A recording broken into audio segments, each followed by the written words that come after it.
श्रवण, कीर्तन, विष्णुस्मरण, पादसेवन आणि अर्चन एवढ्या भक्ती आपण पाहिल्या. आणि अर्चनानंतर आज आता वंदन भक्तीचा दिवस आहे. वंदन भक्तीचं एका वाक्यात विवरण करायचं झालं तर वंदन करणं, नमस्कार करणं म्हणजे वंदन भक्ती. पण इतका साधा अर्थ वंदन भक्तीचा नाही. आता रस्त्यातून येता जाताना सुद्धा आपल्या ओळखीचं कोणीतरी आपल्याला भेटतं आणि आपण त्याला नमस्कार करतो म्हणजे वंदन भक्ती झाली का? आता समोरासमोर आपली भेट झाली आणि आपण एकमेकांना नमस्कार केला म्हणजे वंदन भक्ती झाली का? जे कालच्या किंवा परवाच्या निरूपणात आपण पाहिलं की या क्रमाला अत्यंत महत्त्व आहे. श्रवण, कीर्तन, विष्णुस्मरण, पादसेवन, अर्चन आणि मग त्याच्यानंतर वंदन आहे. आता विचार करण्यासारखी गोष्ट आहे. श्रवणामुळं परमार्थात प्रवेश होतो, बरोबर? समजा कुणीतरी पहिल्यांदा श्रवणाला आला असेल इथे, तर पहिल्यांदा तो वंदनच करेल ना श्रवणाला बसायच्या आधी. म्हणजे तत्वतः आधी नमस्कार केला जातो, मग ऐकलं जातं. म्हणजे पहिल्यांदा वंदन पाहिजे, मग श्रवण घडलं, मग श्रवणानंतर कीर्तनाची अवस्था आली, मग नामस्मरण, अशा पायऱ्या पाहिजेत. मग समर्थांनी 6वी भक्ती वंदन का सांगितली आहे? श्रवण, कीर्तन, विष्णुस्मरण, पादसेवन, अर्चन एवढं झाल्यानंतर 6वी भक्ती. म्हणजे साधा नमस्कार, साधं वंदन समर्थांना अपेक्षित नाही आहे. आता हे भक्ती प्रकार साधकाच्या जीवनाचा एक मार्ग आहे, एक आराखडा आहे, बरं का? आता नेहमीप्रमाणे आपण प्रपंचातलं उदाहरण पाहूया. समजा एक उपवर कन्या आहे आणि नुकतं तिचं लग्न ठरलेलं आहे. आता त्यावेळी तिच्या जीवनामध्ये तिचे आईवडील असतात, तिचे मित्रमैत्रिणी असतात आणि ज्याच्याशी लग्न ठरलेलं आहे ती व्यक्ती पण असते. पण आता ते सगळे थोडे थोडे बाजूला होतात आणि ज्याच्याशी लग्न ठरलेलं आहे ना, तो आणि ती असं दोघांचं आयुष्य थोडा काळ चालायला लागतं. मग एकमेकांना भेटतील, एकमेकांशी बोलतील, हळूहळू ओळख वाढवून घेतील, हळूहळू एकमेकांमध्ये सामावले जातील. असा प्रवास होत होत एक दिवस लग्नाचा दिवस येईल आणि मग डोक्यावरती अक्षता पडतील. आता दोघे नवरा बायको झाले. जसं सुरुवातीपासून प्रवास करत करत लग्नापर्यंत व्यक्ती पोहोचली, तसं पण हे भक्तीचे प्रकार आहेत. म्हणजे आता नमस्कार घडतोय, आता वंदन घडत आहे किंवा करायचं आहे, पण एवढा प्रवास केल्यानंतर वंदन करायचं आहे.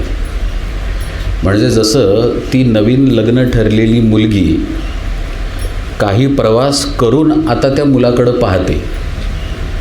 म्हणजे 2 दिवसांवरती आता लग्न आलं आहे बरं का, पण मुलाला भेटायला मुलाच्या आणि स्वतःच्या मित्रांबरोबर जाते. पण आता दृष्टी कशी असते की हा मुलगा आपला आहे, किंवा मुलाची दृष्टी ही मुलगी आता आपली आहे, आपलं आता लग्न होणार आहे काही दिवसांनी, अशी दृष्टी असते ना. तसं वंदन तेच आहे. साधी भेटच असते, पण त्यावेळी लग्न ठरलेलं असल्यामुळं जशी ती विशेष होते भेट, तसं साधं वंदनच आहे. पण आता प्रवास अर्चन भक्तीपर्यंत घडल्यानंतर ते वंदन साधं राहत नाही. समर्थ म्हणतात, मागा झाले निरूपण 5वे भक्तीचे लक्षण, आता ऐका सावधान 6वी भक्ती. 6वी भक्ती ते वंदन, करावे देवासी नमन, संत साधू आणि सज्जन नमस्कारित जावे. मग पुढं त्यांनी पुष्कळ यादी दिली आहे. सूर्यासी नमस्कार करावा, देवांना करावा, सद्गुरूस करावे नमस्कार, साष्टांग भावे, साष्टांग नमस्कारास अधिकारू, नाना प्रतिमा देवगुरु, अन्यत्र नमनाचा विचारू अधिकारे करावा. म्हणजे भगवंताला किंवा भगवंताची मूर्ती असेल तर, म्हणजे रामचंद्रांची जी कुठली भगवंताची मूर्ती आपण स्थापित केलेली असेल, दत्तात्रेयांची आणि सद्गुरू, या दोघांनाच साष्टांग नमस्कार घालावा असं समर्थ म्हणतात. बाकी ज्याच्या त्याच्या अधिकाराप्रमाणे नमस्कार करावा अशी यादी पुष्कळ दिली त्यांनी. पण आपण आता एकाच शब्दाचा थोडा खोलात जाऊन अर्थ पाहूया, म्हणजे नमन भक्ती आपल्याला नीट कळेल. समर्थ म्हणतात, करावे देवासी नमस्कार, करावे देवासी नमन, किंवा घालावा साष्टांग नमस्कार. नमन या शब्दाची फोड न मन अशी आहे. म्हणजे जिथं आपलं सगळं समर्पित होतं ती अवस्था म्हणजे न मन अवस्था आहे. आपण प्रत्येक भक्ती प्रकारात पाहिलेलं आहे की आपलं मनच आपल्या आड येतं. प्रत्येक भक्ती प्रकारात पाहिले, जसं की श्रवण, मन चालू आहे, कसं पण चालू असेल बरं का. एका बाजूला समजा आता माळ चालू आहे तर एका बाजूला मन चालू आहे, मग श्रवण. तसं श्रवण उपयोगाचं नाही. समजा दुसरीकडं मन, म्हणजे आता घरी गेल्यानंतर काय करायचं, समजा 7 वाजल्यानंतर गर्दी झाली तर कुकर वेळेत लागेल की नाही, मग ह्यांची परत चिडचिड, आधी मी इथं आलेलं आवडलेलं नाही आहे, कुठलाही विचार असू शकतो बरं का. ते चालू आहे, पण ते चालू असताना श्रवण उपयोगाचं नाही. असं जसं मन श्रवणाच्या आड येतं तसंच मन नामस्मरणाच्या आड येतं, तसंच मन कीर्तनाच्या आड येतं, पादसेवन भक्तीच्याही आड येतं. पादसेवन भक्ती आपण पाहिली आहे, ध्यानाची सखोल अवस्था, तिथं मन आडवं येणारच आहे.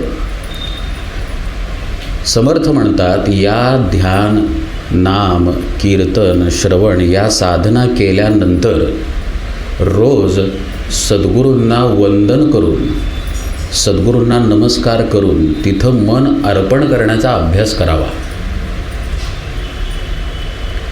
लक्षात घेऊया आपण, परमार्थ हा केवळ अभ्यासाचा मार्ग आहे, बाकी काहीही नाही. खरं म्हणजे ऐकणं, बोलणं, लिहिणं, समजून घेणं हे खूप वरवर राहतं. जोपर्यंत आपण अंतरंगामध्ये शिरून स्वतः अभ्यास करत नाही तोपर्यंत परमार्थाची अनुभूती येऊ शकत नाही. आपण नामस्मरणाची पुष्कळ बैठक करतो, ध्यानाची पुष्कळ बैठक करतो. परवा एक साधिका आहेत, त्यांचा मेसेज आला, काय बरं 10 तास सलग नामस्मरणाची बैठक झाली, पहिल्यांदाच केली पण खूप छान वाटलं. चांगली गोष्ट आहे. पण जसं कालच्या निरूपणात आपण पाहिलं की नामस्मरणाची मोठी बैठक झाल्यानंतर परत आपल्याला आपल्या प्रपंचात यावं लागतं. कितीही मोठी बैठक झाली, किंवा असं आपण मानूया की बैठक मोठी नव्हती, छोटीच होती, पण पुष्कळ वर्षांची बैठकीची सवय असल्यामुळं छोट्याच बैठकीमध्ये आपल्याला पुष्कळ शांतता मिळाली. छान आपण अवस्था उपभोगली, ध्यानाची, नामस्मरणाची खोल अवस्था. पण तरी त्यानंतर आपल्याला पुन्हा प्रपंचात यावं लागतं. मग त्यावेळी आपल्याला या अर्चन भक्तीचा, वंदन भक्तीचा आधार आहे, जो समर्थ म्हणतात तुम्ही सोडता कामा नये. म्हणजे याचा अर्थ असा नाही बरं का की घरातनं बाहेर पडल्यानंतर ऑफिसला जाईपर्यंत जे जे देऊळ दिसेल तिकडे बघून असं असं करायचं. असं म्हणजे काही जण फक्त नाकाला हात लावतात बघा, नाकाला हात, छातीला हात, किंवा कपाळाला हात, नाकाला हात, छातीला हात, असं करायचं प्रत्येक देवळाकडे बघून, असा त्याचा अर्थ नाही. पण आपला भाव आणि भावानी जोडलेलं आपल्या सद्गुरूंशी नातं, याचा या 2 भक्तींशी संबंध आहे, अर्चन आणि वंदन. अर्चनामध्ये पूजन बघितलं आपण काल, पूजनामध्ये आपण काय बघितलं, समर्पणच पाहिलं ना. तेच समर्पण या वंदन भक्तीमध्ये आहे. म्हणजे जसं काल आपण एका काकांच्या ऑफिस डेस्कवरती महाराजांचा फोटो आहे असं उदाहरण पाहिलं. जेव्हा अर्चन घडतं आहे त्या फोटोचं, त्याचवेळी त्या फोटोला वंदन घडत आहे. समर्थांचं म्हणणं फक्त एवढं आहे की त्या प्रत्येक वंदनामध्ये तुम्ही तुमचं मन अर्पण करण्याचा अभ्यास करा. आणि आपल्यासारख्या प्रापंचिकांसाठी अशा अभ्यासाचं उत्तम उदाहरण म्हणजे कोणतं? पूज्य भाऊसाहेब महाराज केतकर. यापेक्षा उत्तम उदाहरण परमार्थामध्ये नाहीच आहे. महाराजांच्या माणसासाठी तर नाहीच नाही. असं झालं एकदा की त्यांना पोटाचा त्रास व्हायला लागला आणि अशी परिस्थिती निर्माण झाली की आता हे जगतायत का नाहीत अशी परिस्थिती निर्माण झाली. आणि परमपूज्य बाबा बेलसरे त्यांच्यापाशी होते आणि ते त्यांना म्हणाले की काय करायचं? महाराजांना सांगायचं आणि महाराज म्हणतील तसं करायचं, असं भाऊसाहेब म्हणाले. महाराज म्हणतील तसं म्हणजे फोटोतून आवाज येत नव्हता बरं का. महाराज म्हणतील त्याचं म्हणजे काय तर आपल्याला व्यवहाराला जे योग्य करणं आहे ते करायचं, फक्त त्यांच्या कानावर घालून करायचं. हा त्यांचा अभ्यास होता. डॉक्टरांना बोलवायचं आहे तर त्यांना सांगून बोलवायचं. हे औषध घ्यायचं आहे तर महाराजांच्या फोटोपुढं औषध दाखवायचं आणि मग ते औषध घ्यायचं. असो, त्या पोटाच्या आजारातनं भाऊसाहेब बाहेर आले. पण सांगायचा मुद्दा असा की महाराजांना सांगितलं तर आता आपली काळजी संपली या भावात ते जायचे. हा भाग आपण समजून घेऊया. अवघड आहे बरं का, म्हणजे हे ऐकायला सोपं जातं खूप. पण आपली समजा दाढ दुखत असेल, आता काही महिन्यांपूर्वी दुखत होती माझी, पण ती दाढ दुखत असेल तर आपण असंही होतो, तळमळतो आपण. आता महाराजांच्या फोटोपुढं उभं राहून सांगितलं की दाढ दुखत आहे, डॉक्टरांकडं चाललो आहे, असं सांगितल्यानंतर त्याविषयीचे सगळे विचार बंद. वंदन सांगतोय बरं का, म्हणजे हे महाराजांना केलेलं नमनच आहे ना. प्रत्येक बाबतीत असं भाऊसाहेब महाराज करायचे. महाराजांना सांगायचं आणि त्याबद्दलचा सगळा विचार बंद करायचे.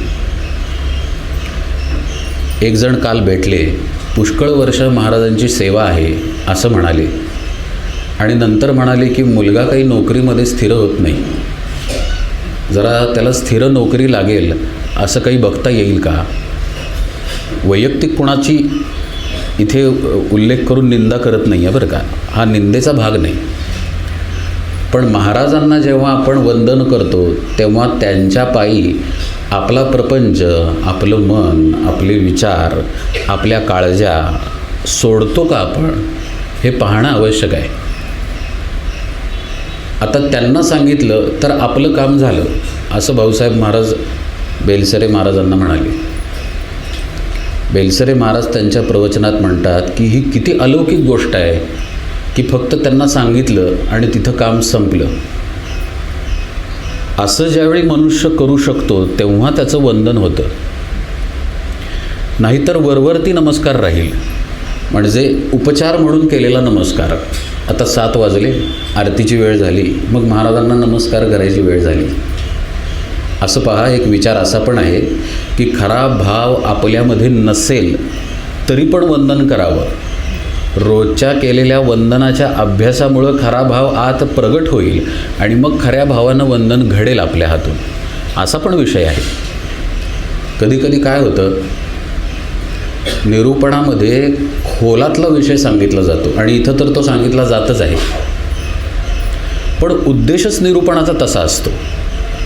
नाहीतर मग एका वाक्यामध्ये वंदन भक्ती सांगून संपेल.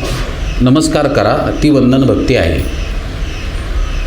पण आपण जसं वर्गामध्ये शिकायला जातो, पुस्तकात वाचलेलं आहे, आपल्याला आपल्या बुद्धीनुसार काहीतरी कळलेलं आहे, पण वर्गात आणखी शिकायला जातो की आणखी या संदर्भात काय आहे आपण शिक्षकांकडून जाणून घेऊया. तसं इथं निरूपणाला यायचं असतं की वंदनामध्ये आणखी काय आहे, तो आणखी असलेला भाग आपण पाहतोय. असं पहा, प्रत्येक गोष्ट परमार्थामध्ये आणि व्यवहारामध्ये लक्षणांनी समोर येते. जसं एखादी स्त्री गर्भवती असेल तर गर्भारपणाची लक्षणं त्या स्त्रीमध्ये दिसतात. ती लक्षणं नाहीत आणि तरीच ती स्त्री म्हणाली की मी गर्भवती आहे, तर ते खरं असेल का? नाहीच ना. पोट सपाट आहे आणि म्हणायला लागली मला 8वा महिना आहे, तर ते हास्यास्पद नाही का? म्हणजे आपण ज्या स्थितीत आहे त्याचं लक्षण बाहेर प्रगट होतं. त्यामुळं वंदन, नमस्कार किंवा श्री महाराजांना, भगवंताला नमन करणं हे लक्षण रूपानं दिसलं पाहिजे की नाही? मग यासाठी कोण आपल्याला मदत करणार? लक्षण तपासायला आपण स्वतःची मदत करायची. कशी करायची? तर आत डोकावून पाहायचं की चिंता कुठं आहे का?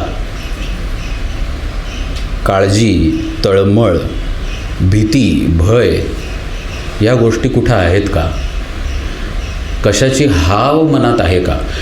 आपण समजून घेऊया बरं का. वैराग्य ही गोष्ट खूप भडक अर्थानं कधी कधी वाटते आपल्याला. वैराग्य म्हणजे भडक नाही.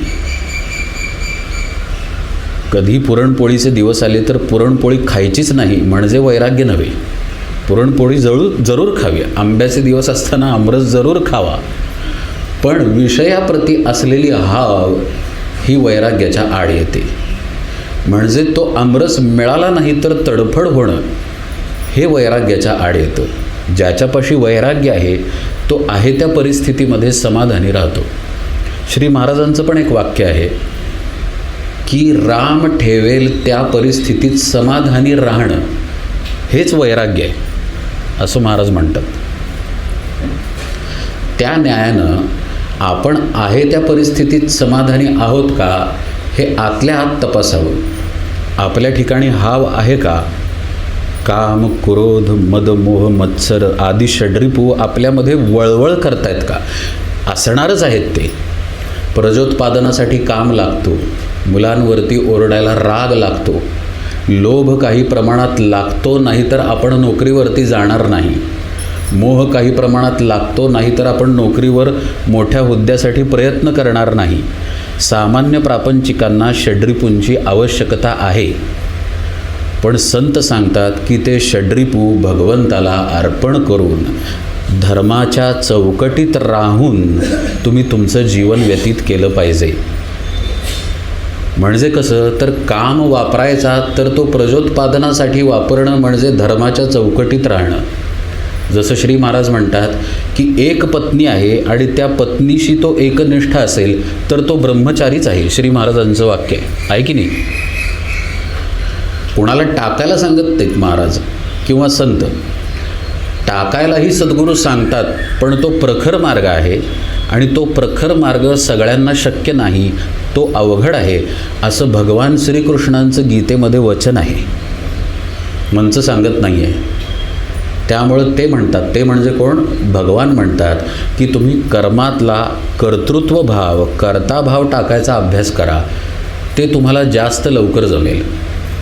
असो, तर असं ठरलं की आपल्यापाशी षड्रिपू आहेत, पण ते आपल्याला वापरायचे आहेत. उदाहरण द्यायचं झालं तर आपल्या डोळ्यापुढं आपल्याला दिसतंय की आपलं लेकरू वागायला चुकतंय, तर सांगायला पाहिजे ना आईनं, प्रसंगी रागवायला पाहिजे वडिलांनी, म्हणजे तिथं राग आणायला पाहिजे. अशा तऱ्हेनं विकारांचा वापर करणं हे ठीक आहे. पण या व्यतिरिक्त जर विकार चळवळ करत असतील, म्हणजे क्षुल्लक कारणाला राग येत असेल, क्षुल्लक कारणावरती मत्सर आतून उफाळून वरती येत असेल, क्षुल्लक कारणांनी मोह होत असेल, म्हणजे घरात कपड्यांनी कपाट भरलेलं आहे तरी पण सारखा नवीन कपड्यांचा विचार, जरा दुकानात नवीन कपडा दिसला की राहवत नाही, लगेच जाऊन खरेदी केलं किंवा कधी खरेदी करतोय याचं चिंतन, अशी हालचाल आत होत असेल तर समजावं की आपलं श्री महाराजांना वंदन झालेलं नाही आहे. म्हणजे लक्षणं, वंदनाची लक्षणं आपल्या ठिकाणी नाही आहेत. लक्षात येतोय का वंदन भक्तीचा प्रकार? समजायला सोपं म्हणून सांगतो, अर्चन आणि वंदन भक्ती ही आचरणासाठी दिलेली आहे समर्थांनी किंवा संतांनी. आपल्याला जे साधनेमध्ये साध्य करायचं आहे ते पादसेवनापर्यंत सांगितलेलं आहे. त्याचं आचरण राखण्यासाठी जे उपयोगी आहे ते अर्चन आणि वंदनामध्ये सांगितलेलं आहे. आणि ते राखल्यानंतर कशा अवस्था येतात त्या दास्य आणि सख्यमध्ये सांगितलेल्या आहेत. असा क्रम आहे तो. त्यामुळं आपल्या ठिकाणी आचरणानं साधना सांभाळण्यासाठी अशा प्रकारे वंदन भक्ती वापरायची. हे सांगायची वेळ अशासाठी येते कारण 30 वर्ष, 40 वर्ष, 50 वर्ष, 60 वर्ष श्री महाराजांकडे जाणारे लोक काळजीमध्ये असलेले दिसतात. कोणाला वाटेल आता श्री महाराज देहामध्ये नाहीत, पण श्री महाराज नाहीत अशी जागाच नाही आहे. आणि कुणाला तरी असं वाटेल की श्री महाराज देहात नाहीत त्यामुळे अशा लोकांचं होत असेल असं, म्हणजे सद्गुरू दिसत नाही आहेत ना, म्हणून अजूनही तळमळ जात नसेल. पण ज्यांचे सदेह सद्गुरू आहेत आणि जे अशा सदेह सद्गुरूंकडे 40-40 वर्ष जात आहेत त्यांचीसुद्धा काळजी गेलेली दिसत नाही. मग आता हे सगळं आपल्याला पटलं, आपण मान डोलवली, पण मुद्दा असा राहतो की ही तळमळ, ही काळजी, ही व्यथा, आता विकार तर आता आहेत आपल्या. तुकाराम महाराज म्हणतात, पाप पुण्य करुनी जन्मा येतो प्राणी, नरदेहा येऊनी हानी केली, रज तम सत्व आहे ज्याचे अंगी, याच गुणे जगी वाया गेला. म्हणजे तुमच्यामध्ये रज तम सत्व गुण आहेत, या गुणांनीच तुम्ही वाया जात आहात. तुकाराम महाराजांचं विधान. पाप पुण्य घडलेलं आहे मागच्या जन्मी म्हणून तुम्हाला हा नरदेह प्राप्त झालेला आहे, हेही त्यांचं विधान. आता नाथ महाराजांचं विधान पाहूया. जन्म घेणे लागे वासनेच्या संगी. एकनाथ महाराजांचा हरिपाठ आहे ना, त्याच्यामध्ये ही ओवी आहे. जन्म घेणे लागे वासनेच्या संगी. देह सुटायची वेळ झाली आणि देह सुटला. आपला देह प्रारब्धानं बांधला गेलेला आहे आणि कर्मगतीनं बांधला गेलेला आहे. एखादी गाठ जोपर्यंत घट्ट आहे वस्तूला बांधलेली, तोपर्यंत ती वस्तू चिकटून राहते. गाठ सैल झाली आणि सुटली की ती वस्तू सुटून जाते. तसं या देहाशी संबंधित प्रारब्ध योग संपला तरच मृत्यू येतो, अन्यथा कुठलाही गंभीर आजार असला तरी मृत्यू येत नाही. प्रारब्ध संपावं लागतं देहाचं, कर्मभोग संपावे लागतात देहाचे, तर मृत्यू येतो. पण वासना ही गोष्ट अशी आहे जी देहाच्या अवस्थेवर अवलंबून नाही. कशी बुवा? मिसळ आपला आवडता पदार्थ. झोपल्यानंतर स्वप्न मिसळीचं पडू शकतं. काय हो, छान घातलेलं आहे सगळं वरती, पदार्थांचा उल्लेख करायला नको. काही पदार्थ महाराजांना न आवडणारे असे आहेत म्हणून त्याचा उल्लेख नको करायला, पण त्याचं स्वप्न पडतं.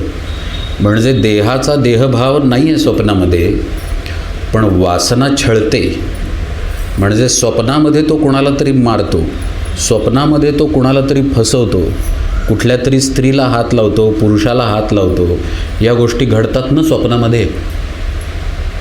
आता तिथं देहभाव कुठे आहे, पण वासना आहे तिथे. याचा अर्थ असा आहे की आपल्या देहाला पडण्याची जरी वेळ आली तरी वासना जाण्याची वेळ आलेली नसते.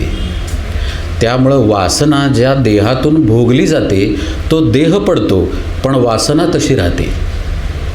आणि ती वासना आणि ज्या क्षणी देह पडतो त्या क्षणापर्यंत झालेली कर्म, त्या कर्मांमुळं झालेले संस्कार, त्या संस्कारांमुळं झालेली बुद्धी, या सगळ्या गोष्टी एकत्रितपणे देहातून बाहेर पडतात आणि लिंग देहाला घेऊन बाहेर पडतात. आणि ती जी ऊर्जा बाहेर पडते ती पुन्हा जन्म घेते. पुन्हा व्यवहारातलं उदाहरण बरं का. खरं म्हणजे उपनिषदात एक गोष्ट आहे, ब्रह्मवस्तू दाखवणारी ती गोष्ट आहे. अंजीर बघितलं आहे का कोणी? अंजीर जर उलगडलं तर त्याच्या आत असंख्य बिया असतात, बरोबर? तसं सद्गुरू एकदा झाडाखाली बसलेले, सत्शिष्य समोर बसलेला, आणि काय आहे हे ब्रह्म असं सत्शिष्यानं सद्गुरूंना विचारलं. ते बघ ते फळ पडले म्हणाले, उचल, फोड म्हणाले. मग शिष्यानं फळ फोडलं. आत काय आहे? शिष्य म्हणाला असंख्य बिया आहेत, त्यातली एक बी घे म्हणाले. शिष्यानं एक बी घेतली, ती बी फोड म्हणाले. शिष्यानं ती बी फोडली. आता बीत काय आहे म्हणाले सद्गुरू. शिष्य म्हणाला काहीच नाही आहे, रिकाम आहे म्हणाला. झाडाकडं बोट करून सद्गुरू म्हणाले, ज्याला तू काही नाही म्हणतोस त्यातून हे झाड आलंय म्हणाले. आलं का लक्षात? तसं वासना बाहेर प्रसृत होते आणि पुन्हा जन्म पावते. आता झाडाचं आणि बीचं उदाहरण घेऊन कसं झाड येतं पाहूया. एखादा पक्षी फळ खातो, त्या पक्षाला विष्ठा होते, त्या विष्ठेतून झाड येतं. काही झाडं अशी आहेत बरं का, बोटॅनिकल सायन्स जे शिकलेले आहेत त्यांना कळेल की ते बी पेरल्यानंतर झाड येत नाही. ते बी जोपर्यंत पक्ष्याच्या विष्ठेतून पडत नाही तोपर्यंत झाड उगवत नाही. म्हणजे उगवून येणं, लक्ष देऊन ऐका, हे अतिशय सूक्ष्मातलं आहे आणि या गोष्टीवरती आजही शास्त्रज्ञ शोध करत आहेत. उगवून यायला पाहिजे, मी उगवून आलं पाहिजे, मी अमुक अमुक आहे आणि अशा पद्धतीनं मी उगवून येणार, ही ऊर्जा त्या बीमध्ये आहे, पण ती दिसत नाही. असं होतं का? वडाचं बी पेरलं आणि आंबा उगवला? नाही होत. पण वडाच्या बीला फोडून बघितलं तर काहीच नाही आहे. तसंच कैरीला फोडून बघितलं तर आत काहीच नाही आहे. त्याचा कोंब फुटतो आणि त्याला कैरीला आंब्याचंच झाड येतं, केळ्याचं झाड येत नाही. म्हणजे तिथं संस्कार आहे की अमुक अमुक पद्धतीनं मी उगवणार आणि वर येणार. तो संस्कार इंद्रियांना दिसत नाही. शोधायला गेलं दुर्बीण नाही, काय म्हणायचं, सूक्ष्मदर्शिकेतनं. सूक्ष्मदर्शिकेतनं जर शोधायला गेलं तर DNA दिसेल, पण DNA मधला संस्कार दिसत नाही. हे जसं आहे तसं वासना चर्मचक्षूंना दिसत नाही, पण बाहेर पडते आणि त्या वासनेनं जन्म होतो. असा आपला हा जन्म आहे. म्हणजे आपल्याबरोबर या वासना आलेल्या आहेत, ही गोष्ट आपण नाकारू शकत नाही. निरूपणात कितीही ऐकलं, सद्ग्रंथांमध्ये कितीही वाचलं, आपल्यापैकी पुष्कळांनी वाचलं असेल की षड्रिपू नको आहेत आपल्याला, चांगले नाहीत ते, वाचलं आहे ना, ऐकलं आहे पण निरूपणात, पण टाकू शकत नाही. कारण आपला तो स्थायी भावच आहे जणू, त्यामध्येच आपला जन्म झालेला आहे. म्हणून मग ते अर्पण करण्याचा, ते सद्गुरूंच्या पायी वाहण्याचा, ते भगवंताला देण्याचा अभ्यास करावा लागतो. एक प्रसिद्ध सुभाषित आहे. ते सुभाषित असं सांगतं की काम असावा ईश्वर भजनी, ईश्वर तीर्थ प्रसाद ग्रहणी लोभ अपार असावा.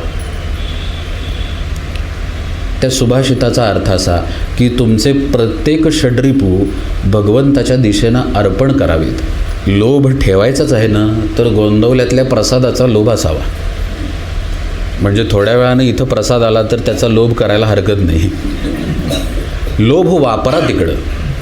काम आहे ना, इच्छा आहे ना, तर ती भगवंताच्या ठिकाणी वापरा. इच्छा मन करणारच आहे ना, संकल्प विकल्प मन करणारच आहे ना, तर ते संकल्प विकल्प भगवत भक्तीचे कसे होतील याचा अभ्यास करा. लक्षात घ्या, हे सगळं साधनेच्या बैठकीतून बाहेर आल्यानंतर सांभाळायचं आहे, हे विसरायचं नाही. हे लक्षात ठेवून याचं श्रवण करायचं.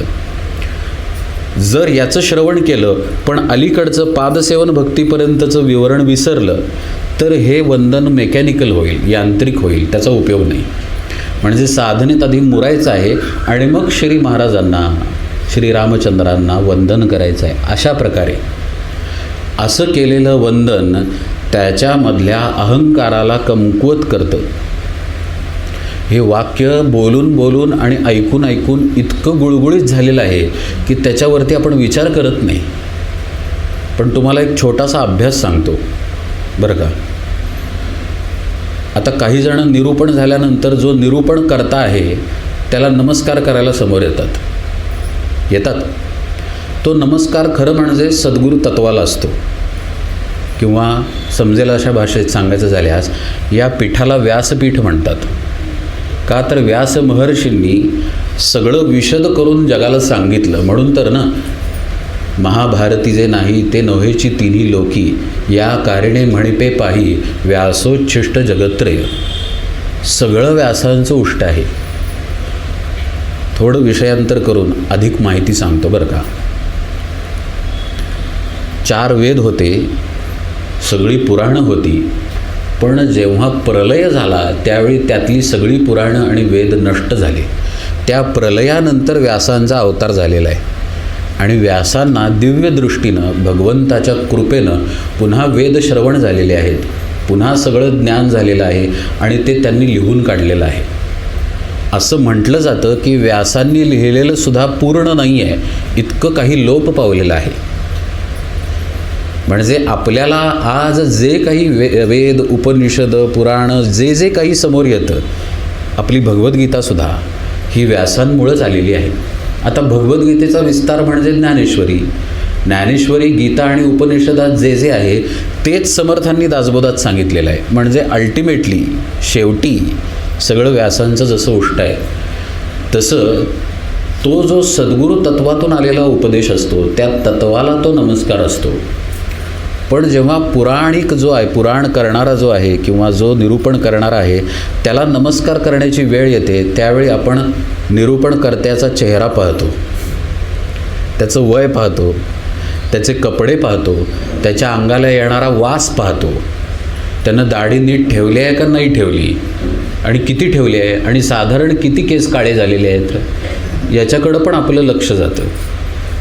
तो कसा आहे समाजामध्ये, येताना कुठल्या गाडीतून आला का गाडीवरून आला, पायात काय घातलेलं आणि त्याचे समाजामध्ये संबंध कोणकोणते आहेत, या सगळ्या गोष्टींकडं आपलं लक्ष जातं.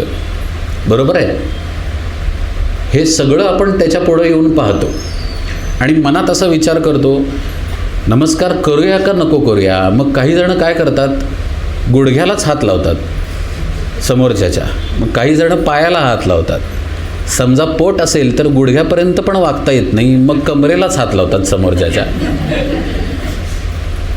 अगदी जर शरणागती असेल किंवा मी शरण आहे हे दाखवायचं असेल तर पायावर डोकं वगैरे ठेवतात.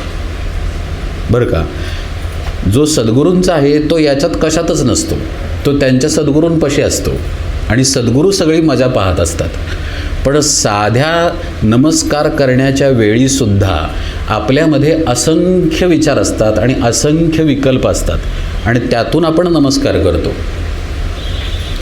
म्हणजे पहा, वंदनसुद्धा तसं घडत नाही जसं घडायला पाहिजे.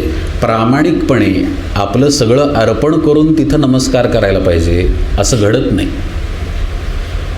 परवा म्हणजे 3 तारखेला इथं स्वामीजी म्हणजे स्वामी मकरंदनाथ आलेले होते. तर त्यांच्या जीवनचरित्रामध्ये असा उल्लेख आहे, ते त्यांच्या वयाच्या खूप लहानपणी मोठ्या स्वामीजींकडं म्हणजे स्वामी माधवनाथांच्याकडे गेले. त्यावेळी त्यांचं वय 18-19 होतं. पण ते जे त्यांच्या सद्गुरूंना नमस्कार करायचे स्वामी माधवनाथांना, तो नमस्कारसुद्धा पाहण्यासारखा होता. असं समकालीन मोठ्या मोठ्या साधकांनी लिहून ठेवलेलं आहे की कसा नमस्कार करायचा सद्गुरूंना हे स्वामी मकरंदनाथांना पाहिल्यानंतर कळलं. स्वामी मकरंदनाथ त्यांच्या एका निरूपणात सांगतात की मोठ्या स्वामीजींबरोबर म्हणजे स्वामी माधवनाथांबरोबर आम्ही सगळे आळंदीला गेलो. आळंदीला ज्ञानेश्वर महाराजांच्या समाधीला सगळेच नमस्कार करतात, पण ज्यावेळी स्वामी माधवनाथांनी नमस्कार केला तो नमस्कार बघूनच आम्हाला भरून आलं. म्हणजे त्या समाधीला जणू आपण मिठी मारतोय असा स्वामी माधवनाथांनी नमस्कार केला आणि तिथं ते लीन झाले. म्हणजे आपल्या आत खरोखर तळमळ असेल, आपलं सर्वस्व आपण सद्गुरूंना वाहिलेलं असेल तर ते त्या नमस्कारातून प्रतिबिंबित होतं आणि आपला नमस्कार खरा असेल तर तो लक्षणांनी प्रतिबिंबित होतो. म्हणजे काय, म्हणजे नमस्कार केल्यानंतर तो मुलाची काळजी करत नाही नोकरी मिळेल का नाही, ह्याला आपल्याला हवी तशी. मुलगा त्याला हवं आहे ते करतोच आहे बरं का, पण बापाला वाटतं याला हवं तसं व्हायला पाहिजे. अशी आपली वृत्ती राहिल्यामुळं बाप 90 वर्षाचा असतो, अंथरुणाला खिळलेला, पण काळजी करतो त्याच्या 70च्या मुलाची. अशी दशा निदान आपली होऊ नये. म्हणजे ज्यानं नमस्कार केला आहे तो नमस्कार त्याच्या प्रपंचामध्ये, त्याच्या परमार्थामध्ये रिफ्लेक्ट झाला पाहिजे, तर आपली वंदन भक्ती होईल. अनेक प्रकारांनी नमस्काराचा विषय समर्थांनी सांगितला आहे, पण ते एका ओळीत म्हणतात, नमस्कारे कृपा उचंबळे. उचंबळे असा शब्द केला आहे बरं का समर्थांनी. नमस्कारे कृपा उचंबळे, नमस्कारे प्रसन्नता प्रबळे, नमस्कारे गुरुदेव वोळे साधकांवरी. गुरुदेव वळतात साधकांच्या दिशेनं, म्हणजे लक्ष जातं. महाराज फार सुंदर दृष्टांत देतात. समजा 2-3 लेकरं असतील त्या आईला, आत्ताच्या युगातलं नकोच बोलायला किती लेकरं आहेत आईला, पण एक काळ असा होता 12-12, 14-14 मुलं असायची. तर समजा काही लेकरं त्यांची खेळण्यात रमलेली आहेत, पण एक लेकरू जर ओरडायला लागलं तर आईचं लक्ष त्याच्याकडं जातं, म्हणजे आई वळते त्या मुलाप्रती. तसं समर्थ म्हणतायत, जो नमस्कार करतो, खरा नमस्कार बरं का, पहा मी कसा आहे, पहा मी कसा तुमचा भक्त, माझ्याशिवाय दुसरा कोणी भक्त नाहीच, असा दाखवलेला नमस्कार नव्हे. कारण सद्गुरू असती हृदयात, सत्शिष्याते जागवित, असे सद्गुरू असतात. ते देह दिसत असला तरी देहात असत नाहीत. देहातीत वर्म असतं सद्गुरूंचं, त्यामुळं ते सर्वत्र व्यापून असतात. अखंड मंडलाकारम व्याप्तम येन चराचरम तत्पदम दर्शितम येन तस्मै श्री गुरुवे नमः, असे ते असतात.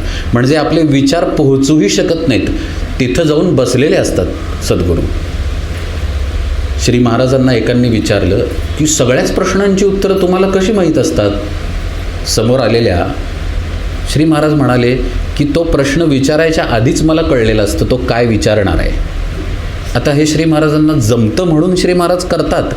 नाही, श्री महाराज त्या अवस्थेतच आहेत म्हणून त्यांना ते माहीत असतं की हा काय विचारणार आहे. कारण ते परावाणीच्याही पलीकडे आहेत. गणाधीश जो ईश सर्वा गुणांचा, म्हणजे गणपती नव्हे, आपलं आत्मस्वरूप. आपल्या आत्म्याला गणपती म्हटलेलं आहे बरं का.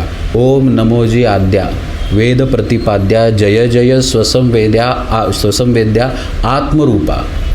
हे जे आत्मरूप आहेत त्यालाच माऊली पुढच्या ओळीत म्हणतात, देवा तूची गणेशू. हे आत्मस्वरूप म्हणजे गणपती आहे. असा गणपती कसा आहे? गणाधीश जो ईश सर्वा गुणांचा, मुळारंभ आरंभ तो निर्गुणाचा, नमो शारदा मूळ चत्वार वाचा, परापश्यंती मध्यमा वैखरी, या चारीही वाण्यांचं मूळ हा आत्मा आहे. त्या मुळापाशी श्री महाराज असतील तर तुमच्या मनातला विचार यायच्या आधी त्यांना नाही कळला तर नवलच, त्यामुळे तो कळतो त्यांना. असं सद्गुरूंचं अस्तित्व आहे. व्याप्तम येन चराचरम असं अस्तित्व आहे. त्या अस्तित्वात असलेल्या सद्गुरूंपासून काही लपत नाही, पण त्यांना दाखवायला केलेला नमस्कार असेल तर त्या नमस्कारानं ते वळत नाहीत, आपल्याकडं वळत नाहीत. त्यांना दया येते, त्यांना दुःख पण होतं की हा साधक ढोंग करतोय, इतक्या प्रेमानं मी याला जवळ करतो, इतक्या प्रेमानं मी याला नाम सांगतो, इतक्या प्रेमानं साधना कशी करायची शिकवतो. देह नसला तरी वेगवेगळ्या देहातून शिकवलं जातं बरं का परमार्थामध्ये. इतकं करून पण याच्यासाठी कष्ट, हा आपल्याला फसवतोय याचं त्यांना दुःख होतं, करुणेपोटी दुःख होतं. श्री महाराज म्हणतात एके ठिकाणी की मला दुःख असं नाहीच. समजा दुःख उमटलं आत तर हे कुणामुळं उमटलं याचा शोध घेतो, म्हणजे जो दुःखी आहे त्याच्यापाशी मी जाऊन पोचतो. म्हणजे आपण श्री महाराजांचे असू आणि आपण दुःखात असू तर श्री महाराजांना ते कळतं. श्री महाराज प्रत्यक्ष सुखदुःखाच्या पलीकडे आहेत. ते ज्यावेळी कळतं त्यावेळी त्यांच्या अंतःकरणाला त्रास होतो. तसं साधकाच्या बाबतीत घडतं जेव्हा साधक सद्गुरूंना फसवायला जातो आणि खोटं नमन करायला जातो, खोटं शरण गेल्याचं दाखवतो, खोटी साधना करत असल्याचं दाखवतो. तर हे न करता जो प्रामाणिकपणे सद्गुरूंना नमस्कार करतो, समर्थ म्हणतात नमस्कारे सद्गुरू वोळे साधकांवरी, सगळ्यांवर नाही साधकांवरी वळे असं समर्थ म्हणतात. म्हणजे गुरुपदेश घेतलेला आहे, साधना करत नसेल तर तो साधक नव्हे. साधना जो करतो तो साधक असतो आणि त्या साधकांप्रती सद्गुरू वळतात. निशेष करिता नमस्कार नासती दोषांचे गिरीवर आणि मुख्य परमेश्वर कृपा करी. विशद करून सांगायची गरज आहे? मुळीच नाही, इतकी स्पष्ट ओवी आहे. पण नमस्कार मात्र निशेष पाहिजे. आपण सगळ्यांनी बी आर चोप्रांचं महाभारत बघितलं असेल, म्हणजे तेच एक महाभारत सगळ्यात जास्त प्रसिद्ध आहे आणि लोकांना आवडतं असं आहे. त्या महाभारतामध्ये एक प्रसंग आहे. खरं म्हणजे निरूपण आणि कीर्तनाचा एक नियम आहे बरं का, की रजोगुणी गोष्टी सांगायच्या असत नाहीत निरूपण कीर्तनात. पण कालच बहुतेक चित्रपटाचा विषय आला, पण तो तुकारामांच्या चित्रपटाचा विषय आला. आत्ता महाभारताचा विषय येतोय म्हणून सिरियलचा उल्लेख करतोय. काय त्यात एक प्रसंग आहे. युद्धासाठी कौरव आणि पांडव एकमेकांच्या समोर उभे राहतात. आता खरं शत्रू आहेत तिथं, आणि शत्रू सैन्यामध्ये म्हणजे पांडवांच्या शत्रू सैन्यामध्ये सगळे महान लोक आहेत. म्हणजे महान म्हणजे गुरु लोक आहेत. द्रोणाचार्य आहेत, कृपाचार्य आहेत, भीष्माचार्य आहेत, सगळे आहेत मोठे मोठे लोक. इथून धर्मराज उतरतो रथावरून आणि गुरूंना नमस्कार करायला जातो. शत्रू सैन्यात गुरु असूनसुद्धा त्या गुरूंना नमस्कार करायला जातो. कृपाचार्यांना नमस्कार करतो. कृपाचार्य विजयी भवचा आशीर्वाद देतात. द्रोणाचार्य विजयी भवचा आशीर्वाद देतात. भीष्माचार्य पण विजयी भवचा आशीर्वाद देतात. हे बघून दुर्योधनाला संताप येतो आणि दुर्योधन म्हणतो की आपले शत्रू आहेत ते, तुम्ही शत्रूला कसा विजयी भवचा आशीर्वाद देता. त्यावेळी फार सुंदर डायलॉग आहे भीष्माचार्यांच्या तोंडी, हिंदीमध्ये तो आहे. भीष्माचार्य म्हणतात, वत्स वत्स, नमस्कार का परिणाम प्रणाम का परिणाम आशीर्वाद ही होता है, असं भीष्म म्हणतो. तुम्ही नमस्कार केला की त्याचा परिणामच आशीर्वाद आहे. आशीर्वाद देणाऱ्याची इच्छा असो नसो, आशीर्वाद घेणाऱ्याची पण इच्छा असो नसो, तुम्ही नमस्कार केला की आशीर्वाद मिळतोच. खाली मान केली की आशीर्वाद आला. तर असं पहा, ज्यांचा स्वभावच करुणा करणं असेल, ज्यांचा स्वभावच कृपा करणं असेल, त्यांच्याकडनं आशीर्वाद मिळणं स्वाभाविक आहे. फक्त नमस्कार करायची गरज आहे आपल्याला. तिथं आपण आपला अभिमान, आपले तर्क, आपल्या दृष्टीला जे दिसतं, ज्याला नमस्कार करायचा आहे त्याचं वय, अनुभव, हे सगळं बाजूला ठेवून नमस्कार झाला पाहिजे. कोण आहेत हे महाराज असं म्हणणारे पण लोक आहेत. पण गोंधवल्याला जेव्हा समाधीच्या पुढे जातात त्यावेळी डोळ्यातनं घळाघळा अश्रू व्हायला लागतात. मग त्यांचं त्यांना कळतं कोण आहे महाराज. हे घडण्यासाठी समोर जावं लागेल. समोर गेल्यानंतर त्यांना नमस्कार करावा लागेल. समर्थ या समासाच्या शेवटी म्हणतात, कारण हा समास अतिशय छोटा आहे, पण या समासामध्ये जे सांगितलेलं आहे त्या विचारानं आपण वागत नाही. पहा, आत्ता निरूपणात आपण नमस्काराचाच विषय इतका खोल जाऊन पाहिला, पण अशा तऱ्हेनं नमस्कार करताना आपण विचार करत असत नाही. नमस्कारे पतित पावन, नमस्कारे संतासी शरण, नमस्कारे जन्म मरण दुरी दुरावे. इथंपर्यंत जाऊन समर्थ उपदेश करतात की तुमचं जन्म मरणसुद्धा सुटेल जर खरा नमस्कार घडला तर. वैयक्तिक गोष्ट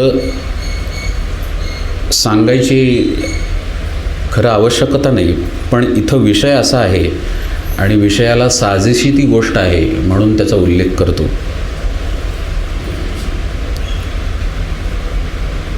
जाऊ दे, उल्लेख करत नाही. तो उल्लेख न करता, नाव न सांगता ती कथा सांगतो. ही खरी घडलेली गोष्ट आहे, आमच्या कुटुंबाशी संबंधित आहे. गडावरती म्हणजे सज्जन गडावरती एक खूप मोठे सेवक होऊन गेले. नाव सांगितलं तर सगळा उलगडा होईल म्हणून नाव सांगत नाही. खूप मोठे सेवक होऊन गेले. सगळं आयुष्य समर्थांना वाहून टाकलेलं होतं. म्हणजे गडावरची कुठली सेवा त्यांनी केली नाही असं नाही. पाणी भरण्यापासून गडाला त्या काळात पायऱ्या नव्हत्या.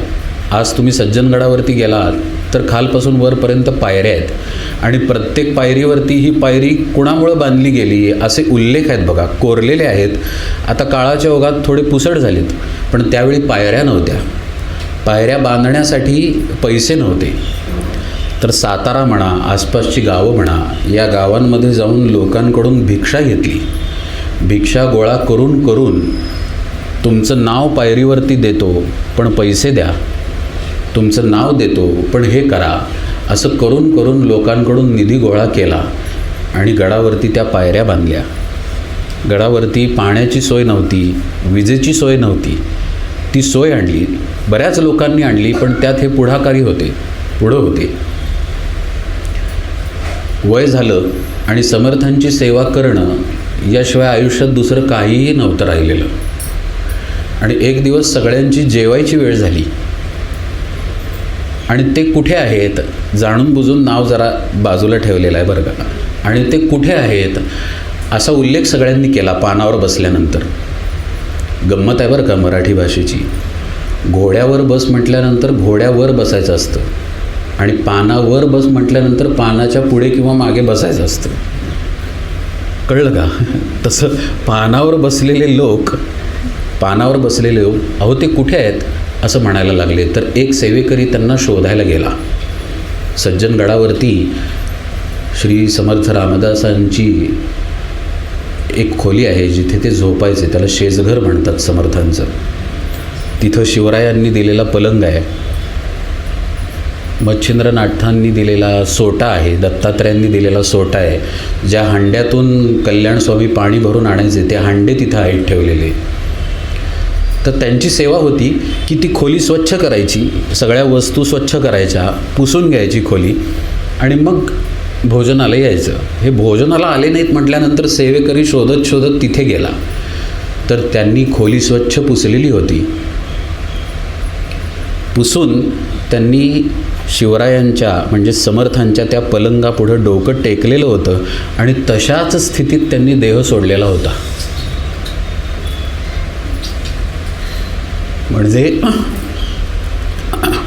म्हणजे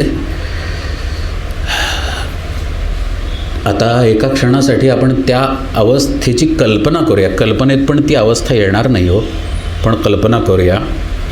ज्यावेळी आता सगळी सेवा झाली, सेवा करत असताना देह त्या सेवेमध्ये झिजत असताना समर्थांशी एकरूपत्व आलेलं आहे आतमधून. देहाचा शेवट आलेला आहे पण ते समर्थरूप झालेलेच आहेत. असे ते जेव्हा डोकं टेकत असतील तेव्हा ते जे घडलेलं आहे ना त्याला नमन, त्याला वंदन, त्याला नमस्कार म्हणतात. तिथून त्यांनी डोकं उचललंच नाही. त्यांचे अग्निसंस्कार गडावरतीच घडले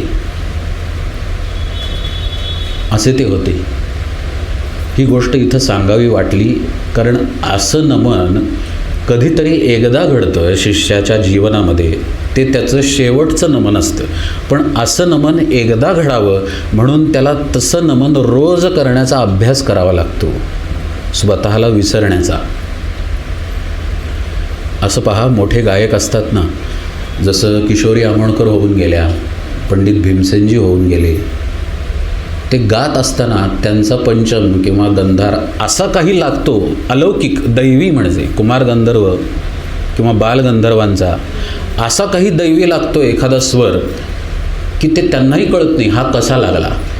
पण असं पहा, रियाज न करता जर कुठंतरी भटकत राहिले असते तर तसा गंधार, तसा पंचम लागला असता का? अवघं जीवन रियाजामध्ये घटवावं लागतं तेव्हा कधीतरी तो दैवी स्वर लागतो. तसं अवघं जीवन नमन करावं लागतं तर मग असं नमन होतं. जी नमन भक्ती आहे, वंदन भक्ती आहे, नमस्कारे पतित पावन असं नमन घडलं तर पावित्र्यता आहे. कसं? शेवटचं नमन बरं का. नमस्कारे संतासी शरण, नमस्कारे जन्म मरण दुरी दुरावे, परम अन्याय करुनी आला. समर्थांची ओळी पहा बरं का. आणि साष्टांग नमस्कार घातला तरी तो अन्याय क्षमा केला पाहिजे श्रेष्ठी. समर्थ म्हणतायत की जर एखादा खूप अपराध करून जरी आला आणि त्यानं साष्टांग नमस्कार घातला तर सद्गुरूंना जर घातलेला असेल तर सद्गुरू त्यांचे सगळे अपराध क्षमा करतात. इतकं सामर्थ्य या नमस्कारामध्ये आहे. फक्त तसा तो घडणं आवश्यक आहे. आपला अभिमान टाकून आपण जर नमस्कार केला तरच ते घडेल. या कारणे नमस्कारा परते आणिक नाही अनुसरते, नमस्कारे प्राणी आते सद्बुद्धी लागे. नमस्कारास वेचावे न लगे, नमस्कारास कष्टावे न लगे, नमस्कारास काहीच न लगे उपकरण सामग्री. सुंदर होय, साधी सोपी, की तुम्हाला काहीही खर्च करावा लागत नाही नमस्कार करायला, पण पदरात जे मिळतं ते अत्यंत अलौकिक असतं. या कारणे नमस्कारा परते आणिक नाही अनुसरते, नमस्कारे प्राणी ते सद्बुद्धी लागे, असं समर्थ म्हणतात. ही फक्त ऐकण्याची ओवी नाही आहे बरं का, ही अनुभवण्याची ओवी आहे. आणि याचा अनुभव अनेकांना येतो. ते कोणत्या व्यक्तीचं उदाहरण न सांगता सार्वत्रिक भावानं सांगतो बरं का. हे ठिकाण आहे ना नेने घाटावरती श्री महाराजांचं, इथं श्री महाराजांचं अस्तित्व आहे. असं अस्तित्व कित्येकांच्या घरातही असेल. श्री महाराजांचं स्थान आहे. आता समोर या काकू बसल्यात, तुमच्या घरी श्री महाराजांच्या पादुका आहेत, अनेकांच्या घरी पादुका आहेत महाराजांच्या. पण गोंदवल्यामध्ये श्री महाराजांची समाधी आहे. तिथे एक विशेष स्थान आहे. श्री महाराज प्रत्यक्ष आहेत. जीवनामध्ये मनुष्य अनेक नको त्या गोष्टी करत असतो, नको ते उद्योग बरं का, अगदी जुगार खेळण्यापासून व्यसन करण्यापर्यंत. पण त्या माणसाच्या जीवनामध्ये जर असा क्रम असेल की काही झालं तरी महाराजांच्या आरतीला उपस्थित राहायचं, असं जर त्याच्या जीवनात सुरू झालं, म्हणजे वयाच्या साधारण एक 35-40पर्यंत भरपूर व्यसनं केलेली आहेत, नको नको त्या गोष्टी केलेल्या आहेत. पण कुठून तरी त्याला असं वाटलं की आता जरा महाराजांच्याकडं जावं, रोज आरतीला तरी उपस्थित राहावं, रोज एकदा नमस्कार करावा, किंवा रोज इथं दर्शनाला यावं मग कामाला जावं. असे करणारे पण पुष्कळ लोक असतील. इथं यायचं, पाया पडायचं आणि कामाला जायचं. एवढं करण्यानं सुद्धा बुद्धी बदलते.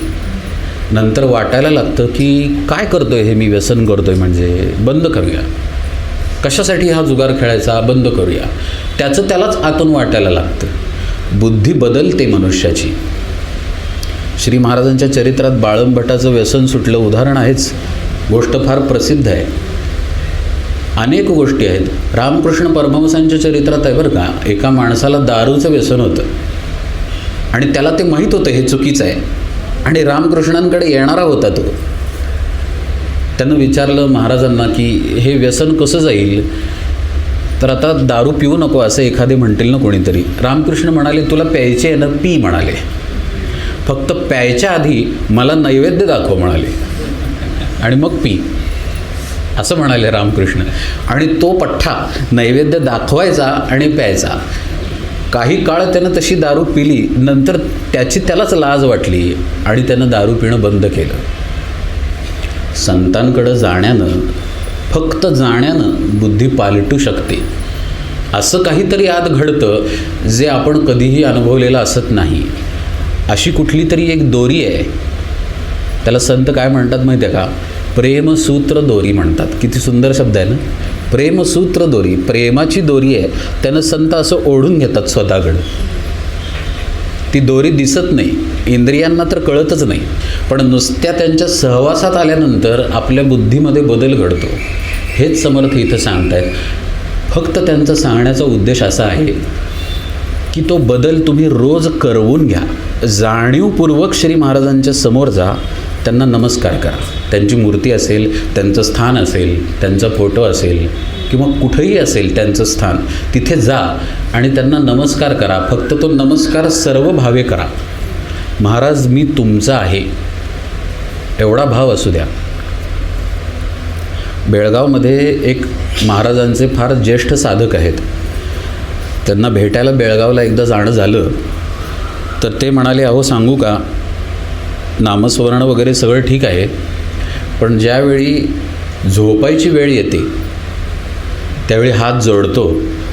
हात जोडले म्हणजे नमन झालं बरं का. हात जोडतो आणि श्री महाराजांना आठवून म्हणतो की महाराज तुमच्या दयेवरती आहे, आपण सांभाळाल तसं राहील.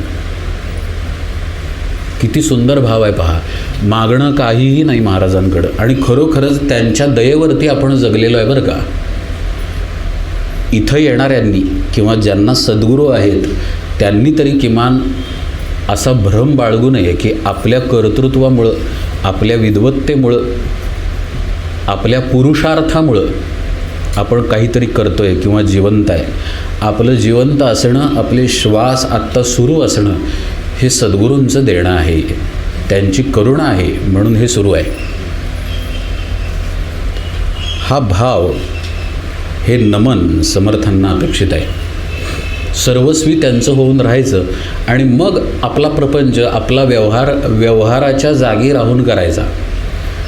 श्री महाराजांना किंवा समर्थांना किंवा कोणत्याही सद्गुरूंना व्यवहारामध्ये, आपल्या प्रपंचामध्ये हलगर्जीपणा केलेला आवडत नाही, मुळीच रुचत नाही.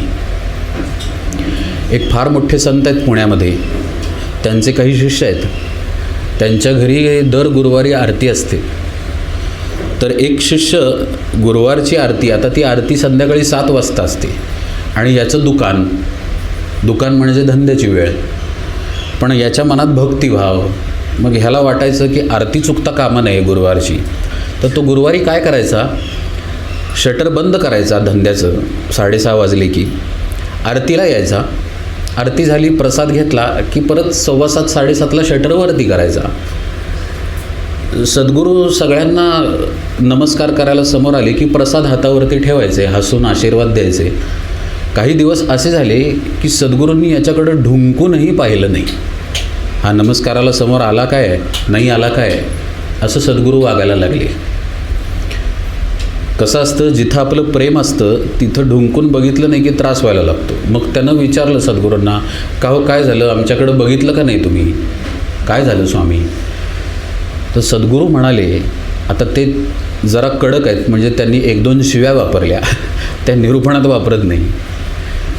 ते म्हणाले, धंदा बंद करून आरतीला यायला स्वामींनी सांगितलेलं नाही आहे. तुझा धंदा तू केलाच पाहिजेस धंद्याच्या वेळी आणि तिथं स्वामींना पाहिलं पाहिजेस. ही पण परमार्थामध्ये एक अपेक्षा आहे की तुमचं काम, नोकरी, तुमचा व्यवसाय याच्याप्रती कुठेही हलगर्जीपणा नसला पाहिजे. समाजामध्ये पुष्कळ लोकांचा असा समज आहे की जे परमार्थ मार्गावरती येतात ते व्यवहारामध्ये हलगर्जी होतात. म्हणजे थोडक्यात सांगू का तुम्हाला, घरातले जर परमार्थी नसतील आणि घरातला एखादा परमार्थाला लागला तर म्हणतात हे भिकेचे डोहाळे आहेत म्हणतात. कशाला जायचं त्या संतांकडं, आपला अभ्यास, आपली नोकरी हे करावं, असले नाही ते उद्योग कोणी सांगितलेत, असं समाजात बोललं जातं. कारण समर्थांनी जो परमार्थ सांगितला आहे तो सांगितलाच जात नाही. समर्थांच्या आणि श्री महाराजांच्या सांगण्यानुसार आपण कर्तव्यात चोख राहून जर परमार्थ केला तर आपला प्रपंचही फुलतो आणि परमार्थाचा मळा पण फुलतो. आपण कुठेही कमी पडत नाही. पण आपल्याला मात्र ते नमन, तो नमस्कार, ते वंदन अभ्यासानं सांभाळावं लागतं. आपण जरी नोकरी करत असलो, व्यवसाय करत असलो तरी ठरवून निश्चयानं आपल्या साधनेची वेळ सांभाळावी लागते. निश्चयानं त्या ठिकाणी स्थिर बसून, साधनेमध्ये रमून, शांत होऊन, नामस्मरण भक्ती जी पाहिली, कॅसेट रिवाइंड करायची आता मागची, किंवा ध्यान जे पाहिलं त्या साधनेचा अभ्यास करावा लागतो आणि मग स्वतःच्या प्रपंचात रमावं लागतं. तर असं नमन घडतं. समर्थ म्हणतात, नमस्कारा ऐसे नाही सोपे, नमस्कार करावा अनन्य रूपे, नाना साधनी साक्षपे, कासेया सिणावे. असा प्रश्न करतात. इतकी सोपी साधना जर तुमच्यापाशी असेल, फक्त नमस्कार करायचा आहे, तर बाकी साधनांमध्ये कशाला शिणता. खरं सांगू का, आता याचा उल्लेख 1-2 वेळेला आलेला आहे निरूपणात, पण सांगवल्याशिवाय राहत नाही. घरी भावानं आपण श्री महाराजांना स्थापित केलेलं असतं. सद्गुरू जर देहामध्ये असतील तर प्रश्नच नाही, अतिउत्तम. पण सद्गुरूंनी देह ठेवलेला असेल तर सद्गुरूंचा फोटो असतो किंवा त्यांच्या पादुका स्थापन केलेल्या असतात. तिथं भावानं त्यांना स्थापन केलेलं असून आपण बाहेर भटकायला जातो. अनन्यता ठेवत नाही आपल्या त्या ठिकाणाशी. परमार्थामध्ये ना क्षेत्रसन्यास नावाची एक गोष्ट आहे. क्षेत्रसन्यास म्हणजे काय, आपण जिथे आहोत ते ठिकाण सोडायचं नाही. जसं मामा महाराज केळकरांनी केलं, दासराम महाराज केळकरांनी केलं. ते ठिकाण सोडून ते कुठेही गेले नाहीत. किंवा आळंदीचे नृसिंह सरस्वती आहेत. तुम्ही आळंदीला जर गेलात तर नृसिंह सरस्वती स्वामींची समाधी आहे तिथे. ते आळंदीला आले आणि आळंदी सोडून कुठे गेलेच नाहीत. त्याला क्षेत्रसन्यास म्हणायचं. तसं आपला प्रपंच कुठे आहे, अमुक अमुक ठिकाणी आहे. आपलं घर आहे, आपली नोकरी व्यवसाय आहे. घरामध्ये श्री महाराजांना स्थापन केलेलं आहे. तर नामाचा नियमित अभ्यास ठेवून त्या ठिकाणी शरण जाऊन अनन्य राहून लीनता रोज अभ्यासली पाहिजे. जरा वेळ मिळाला की इकडं फिरायला गेला, तिकडं फिरायला गेला, असं परमार्थात अजिबात करू नये. त्यानं बुद्धी स्थिर राहत नाही. भटकण्याकडे बुद्धीचा कल असतो, मनाचा कल असतो. तसंच आपण वागायला लागलो तर आपण पण बहिर्मुख होत राहतो. म्हणून हे सांभाळावं साधकानं. समर्थ उल्लेख करतात की तुम्ही नाना साधनी साक्षेप कासया सेणावे, नमस्कारासारखी जर साधना असेल तर. पण या साधनेला त्यांनी एक अनन्य रूपे नावाचा शब्द आणून जोडलेला आहे. अनन्य ही गोष्ट आपण अनेकदा पाहिली आहे निरूपणात. माझ्या ठिकाणी जर अनन्यपण नसेल, अनन्यपण केव्हा येईल? आपल्या घरी आपले महाराज आहेत. लक्ष देऊन ऐकता ना तुम्ही. गोंदवल्यात महाराज आहेत, बरोबर आहे. आता इथं नेणे घाटावरती महाराज आहेत, बरोबर आहे. पण आपल्या घरी आपल्या महाराजांचा फोटो आहे. आलं लक्षात? आपले महाराज आपल्या ठिकाणी आहेत. असं आपलं ठिकाण जर ठरलेलं असेल तर तिथं अनन्य होता येतं, बरोबर आहे की नाही? मग घराबाहेर पडल्यानंतर पुष्कळ मठ आहेत महाराजांचे, स्वामींचे, समर्थांचे अनेक मठ आहेत. आता रोज पुण्यातल्या व्यक्तीला रोज गोंदवल्याला कसं जाता येईल? मग तो कधीतरी पौर्णिमेला जाणार, बरोबर, कधीतरी एकादशीला जाणार. पण जो गोंदवल्यात राहतो, पहा बरं का विचार करून, काय जो मनुष्य गोंदवल्याला राहतो, महाराजांचा अनुग्रहित पण आहे, महाराजांना सर्वस्व मानतो, तो जर सीझन चांगला आहे म्हणून 4 धामाच्या यात्रेला गेला तर तुम्ही त्याला काय म्हणालो? हां, काय गरज आहे? म्हणजे पंचपक्वान्नांचं ताट समोर ठेवलेलं आहे तरी रस्त्यावर जाऊन भजी खायची, तशातला हा प्रकार झाला नाही का? म्हणजे आपलं अनन्यपण आपल्याला आपल्या आचरणानं सांभाळावं लागतं. इथं महाराज आहेत ना, तर तिथं अनन्य जर आपण राहिलो तर तिथं आपल्याला वंदन भक्ती करता येईल. आपल्या बुद्धीतला जर तर्क आपण वापरला की अहो जिथं जाऊ तिथं महाराजांना पाहून नमस्कार करता येतोच की, तर हा बुद्धीच्या तर्कातून आलेला विचार आहे. ही आपल्या मनानं आणि बुद्धीनं दिलेली सबब आहे, ती अनन्यता नाही. आपण आपलं ठिकाण सोडलेलं आहे आणि सोडल्यामुळं आपल्या बुद्धीनं त्याला काय केलं आहे? इंग्लिशमध्ये फार सुंदर शब्द आहे, जस्टिफाय केलेलं आहे आपल्या बुद्धीनं. नाही ठीक आहे, आता इथंच महाराजांना पाहतो आणि इथंच नमस्कार करतो. अरे लेकाच्या, जिथं महाराज आहेत तिथलं ठिकाण तू सोडून मुळात बाहेर गेलेला आहेस. मग अनन्यता कशी सांभाळणार आपण? आपण पूर्वी निरूपणात उदाहरण पाहिलेलं आहे ब्रह्मानंद महाराजांचं. ब्रह्मानंद महाराज आले तेव्हा अनंत शास्त्री होते, पूर्ण झालेले नव्हते, नंतर ब्रह्मानंद झाले. पण पूर्ण होईपर्यंत महाराजांना सोडून कुठं गेले नाहीत. आता त्यांना स्मरण ठेवता आलं नसतं का? काय आहे श्री महाराज, कसं सांगू? खरं म्हणजे हे बोलू नये तुमच्याशी म्हणून आपल्याच गालावरती 2 थपडा मारायच्या. पण खरं सांगू का, अमुक लोक मागं लागलेत हो, जरा फिरायला जाऊन येतो. तिथं असं आहे म्हणे, अमुक पिंड प्रगट झाली आहे आणि ती शंकराची पिंड दरवर्षी थोडी वाढते म्हणे, तिथं जाऊन येतो दर्शनाला, असं म्हणाले नाहीत ब्रह्मानंद महाराज. जेथे दिसे सद्गुरुचरण तेची आम्हा गोकर्ण. म्हणजे ते पाय सोडून अनंतशास्त्री कुठंही हल्ले नाहीत. असं अनन्यपण जर सांभाळलं तर आपल्याला वंदन भक्ती करता येईल, नाहीतर करता येणार नाही. असो, जास्त खोलात जायला नको. इत्यर्थ समजून घेऊया की सर्वस्व आपण मानलं पाहिजे आणि आपण जिथे आहोत तिथं समाधानी राहायला शिकलं पाहिजे. नाहीतर आपलं अवघं जीवन भरकटण्यामध्ये निघून जाईल, स्थैर्य येणार नाही. जसं एका मर्यादेच्या पलीकडे आपलं मूल वाढलं, मुलगा असेल नाहीतर मुलगी असेल पोटची, एका मर्यादेपलीकडं वय गेलं की आता यांचं जीवन स्थिर व्हावं असं वाटतं ना आईवडिलांना.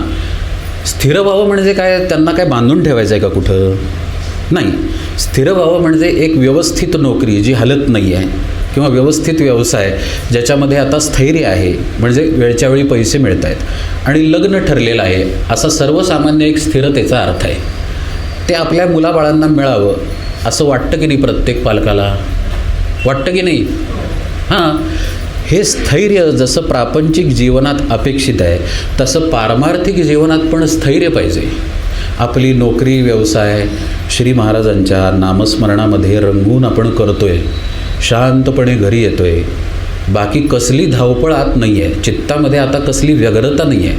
कुठं जायचं आहे, कुठून यायचं आहे, कुणाला भेटायचं आहे, असला काहीही व्याप डोक्यात नाही आहे. घरी आपण शांतपणे आलेलो आहे, हातपाय तोंड स्वच्छ धुवून पुन्हा शांतपणे महाराजांपुढं नामाला बसलेलो आहे, ध्यानाला बसलेलो आहे, त्यांच्या स्मरणामध्ये त्यांची प्रार्थना करून झोपी गेलेलो आहे.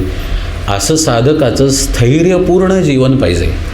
तर त्या स्थैर्यामध्ये तो व्यापक होत जातो. तुम्ही कुठल्याही संतांची चरित्र पहा, कुठल्याही सत्शिष्यांची चरित्र पहा, असं स्थैर्य तुम्हाला त्या संतांच्या जीवनामध्ये दिसेल. पण याला एक संत तसे अपवाद आहेत, आणि ते म्हणजे स्वतः समर्थ रामदास स्वामी. कारण त्यांनी आ सेतू हिमाचल फिरत फिरत आपला परमार्थ केला. पण हे विसरू नये की ते मारुतीचे अवतार आहेत. ते असे आहेत जे लहान असताना त्यांना मारुतीनं सांगितलं की रामचंद्रांना शरण जा आणि अनुग्रह घे. मंदिरामध्ये ते गेले. मंदिरामध्ये राम, लक्ष्मण, सीता प्रगट झाले. रामचंद्रांनी समर्थांना आपल्या मांडीवरती घेतलं. लहान होतं वय समर्थांचं. त्यांच्या हातात बाण दिला. त्यांच्या कानामध्ये श्रीराम जय राम जय जय राम या त्रयोदशाक्षरी मंत्राचा अनुग्रह केला. मस्तकावरती हात ठेवला. असे समर्थ आ सेतू हिमाचल सद्गुरूंच्या परवानगीशिवाय फिरले असतील का? मनाला आलं म्हणून गेले असतील का? सीझन चांगला आहे किंवा फोटो काढून इंस्टाग्रामवरती अपडेट द्यायची आहे म्हणून फिरले असतील का? नाही. त्यांच्या ठिकाणी ते स्थैर्य होतं, आणि त्या स्थैर्यातून त्यांना विश्वाचं कार्य करायचं होतं. चिंता करीतो विश्वाची, अशी त्यांची अवस्था होती. म्हणजे सांप्रत काळी महाराष्ट्रात काय परिस्थिती आहे, कसा हल्ला होतो आहे, कसा धर्म संकटात सापडलेला आहे, महाराष्ट्राच्या वर गेल्यानंतर काय परिस्थिती आहे, दक्षिणेत गेल्यानंतर काय परिस्थिती आहे, हे त्यांना अभ्यासायचं होतं. कारण त्यांना तो परमार्थ ठसवायचा होता. रामचंद्रांची भक्ती ठसवायची होती, म्हणून ते फिरले. आपलं असं फिरणं आहे का? असा उद्देश आहे का आपला? मग आपल्या फिरण्याला संतांची उपमा द्यावी. पण असं नाही आहे आपलं फिरणं. त्यामुळं सावध व्हावं आणि आपल्या उपासनेमध्ये स्थिर व्हावं, शांत व्हावं. असं म्हटलं जातं. तो एक हिंदी अभंग आहे, तो आत्ता आठवत नाही आहे. पण जिथे तू आहेस तिथं तुझ्याबरोबर तुझं मन आहे, तुझ्याबरोबर तुझं पोट पण आहे. तसं कुठेही गेलास तरी तुझा विकार तुझ्याबरोबर राहणार आहे. तर सावध हो. सावध होऊन जिथं आहेस तिथं विकार मुरवण्याचा तू अभ्यास कर. समासाच्या शेवटी शेवटी समर्थ म्हणतात, साधक भावे नमस्कार घाली, त्याची चिंता साधूस लागली, सुगम पंथे नेऊन घाली, जेथील तेथे. तर म्हणजे विवरण करू नये अशी ही ओवी आहे. नमस्कार केल्यानंतर तुमची काळजी त्यांना लागते, पण जो नमस्कार केल्यानंतर स्वतः काळजी करत बसतो त्याची काळजी त्यांना लागणार नाही. महाराजांना माझी कशी काळजी नाही हो? महाराजांचंच एके ठिकाणी वाक्य आहे, अरे तू काळजी करतोयस तर मग भगवंत म्हणतो मी कशाला काळजी करू, म्हणून तो काळजी करत नाही. तसं सद्गुरूंचं आहे. तू स्वतःला सांभाळतोयस ना, तर ते सांभाळायला पुढे येत नाहीत. कृपारूपानं मागं राहतात. जसं ती आई आई आहे, पण रडणाऱ्या लेकराकडं जाते. सगळ्याच लेकरांची आई आहे, पण जे रडणार आहे त्याला कडेवरती घेते ना. तसं जो त्यांच्यावरती विसंबतो त्याचा ते भार घेतात. समर्थ म्हणतात, या कारणे नमस्कार श्रेष्ठ, नमस्कारे वळती वरिष्ठ, येथे सांगितली स्पष्ट सहावी भक्ती. असं वंदन झाल्यानंतर आता क्षमा करा, पण वारंवार एक वाक्य येतं आहे निरूपणामध्ये की काय पुढचं पाठ मागचं सपाट असं असतं कामा नाही आहे. तर श्रवणभक्तीपासून आत्तापर्यंतचा विषय 1 मिनिट देतो, म्हणजे निरूपण थांबणार नाही, पण 1 मिनिट आपल्याच मनामध्ये आधीचा सगळा विषय आठवा. सगळा विषय आठवून आता जी दशा येते साधकाची ती पुढच्या भक्तीत आहे, आणि ती भक्ती आहे दास्य भक्ती. दास्यत्व ही अवस्था आहे, आणि दास्य भक्ती असा शब्द ऐकल्या ऐकल्या आपल्या डोळ्यापुढं कोण येतं? मारुतीराय येतात ना. सदा देव काजी झिजे देह ज्याचा, सदा राम नामी वदे नित्य वाचा, असे जे आहेत असे मारुतीराय आपल्या समोर येतात. नवविधा भक्तीमध्ये श्रवणापासून आत्मनिवेदनापर्यंत अनेक प्रकारे गोडी साठवलेली आहे. का कुणास ठाऊक. अनेक लोक आहेत असे, अनेक महात्मे आहेत असे ज्यांच्यामध्ये ही गोडी दिसते. पण प्रकर्षानं आत्ता मारुतीराय समोर येत आहेत. श्रवणापासून अगदी आत्मनिवेदनापर्यंत मूर्तिमंत रूप जर असेल काही तर मारुतीरायांचं रूप आहे.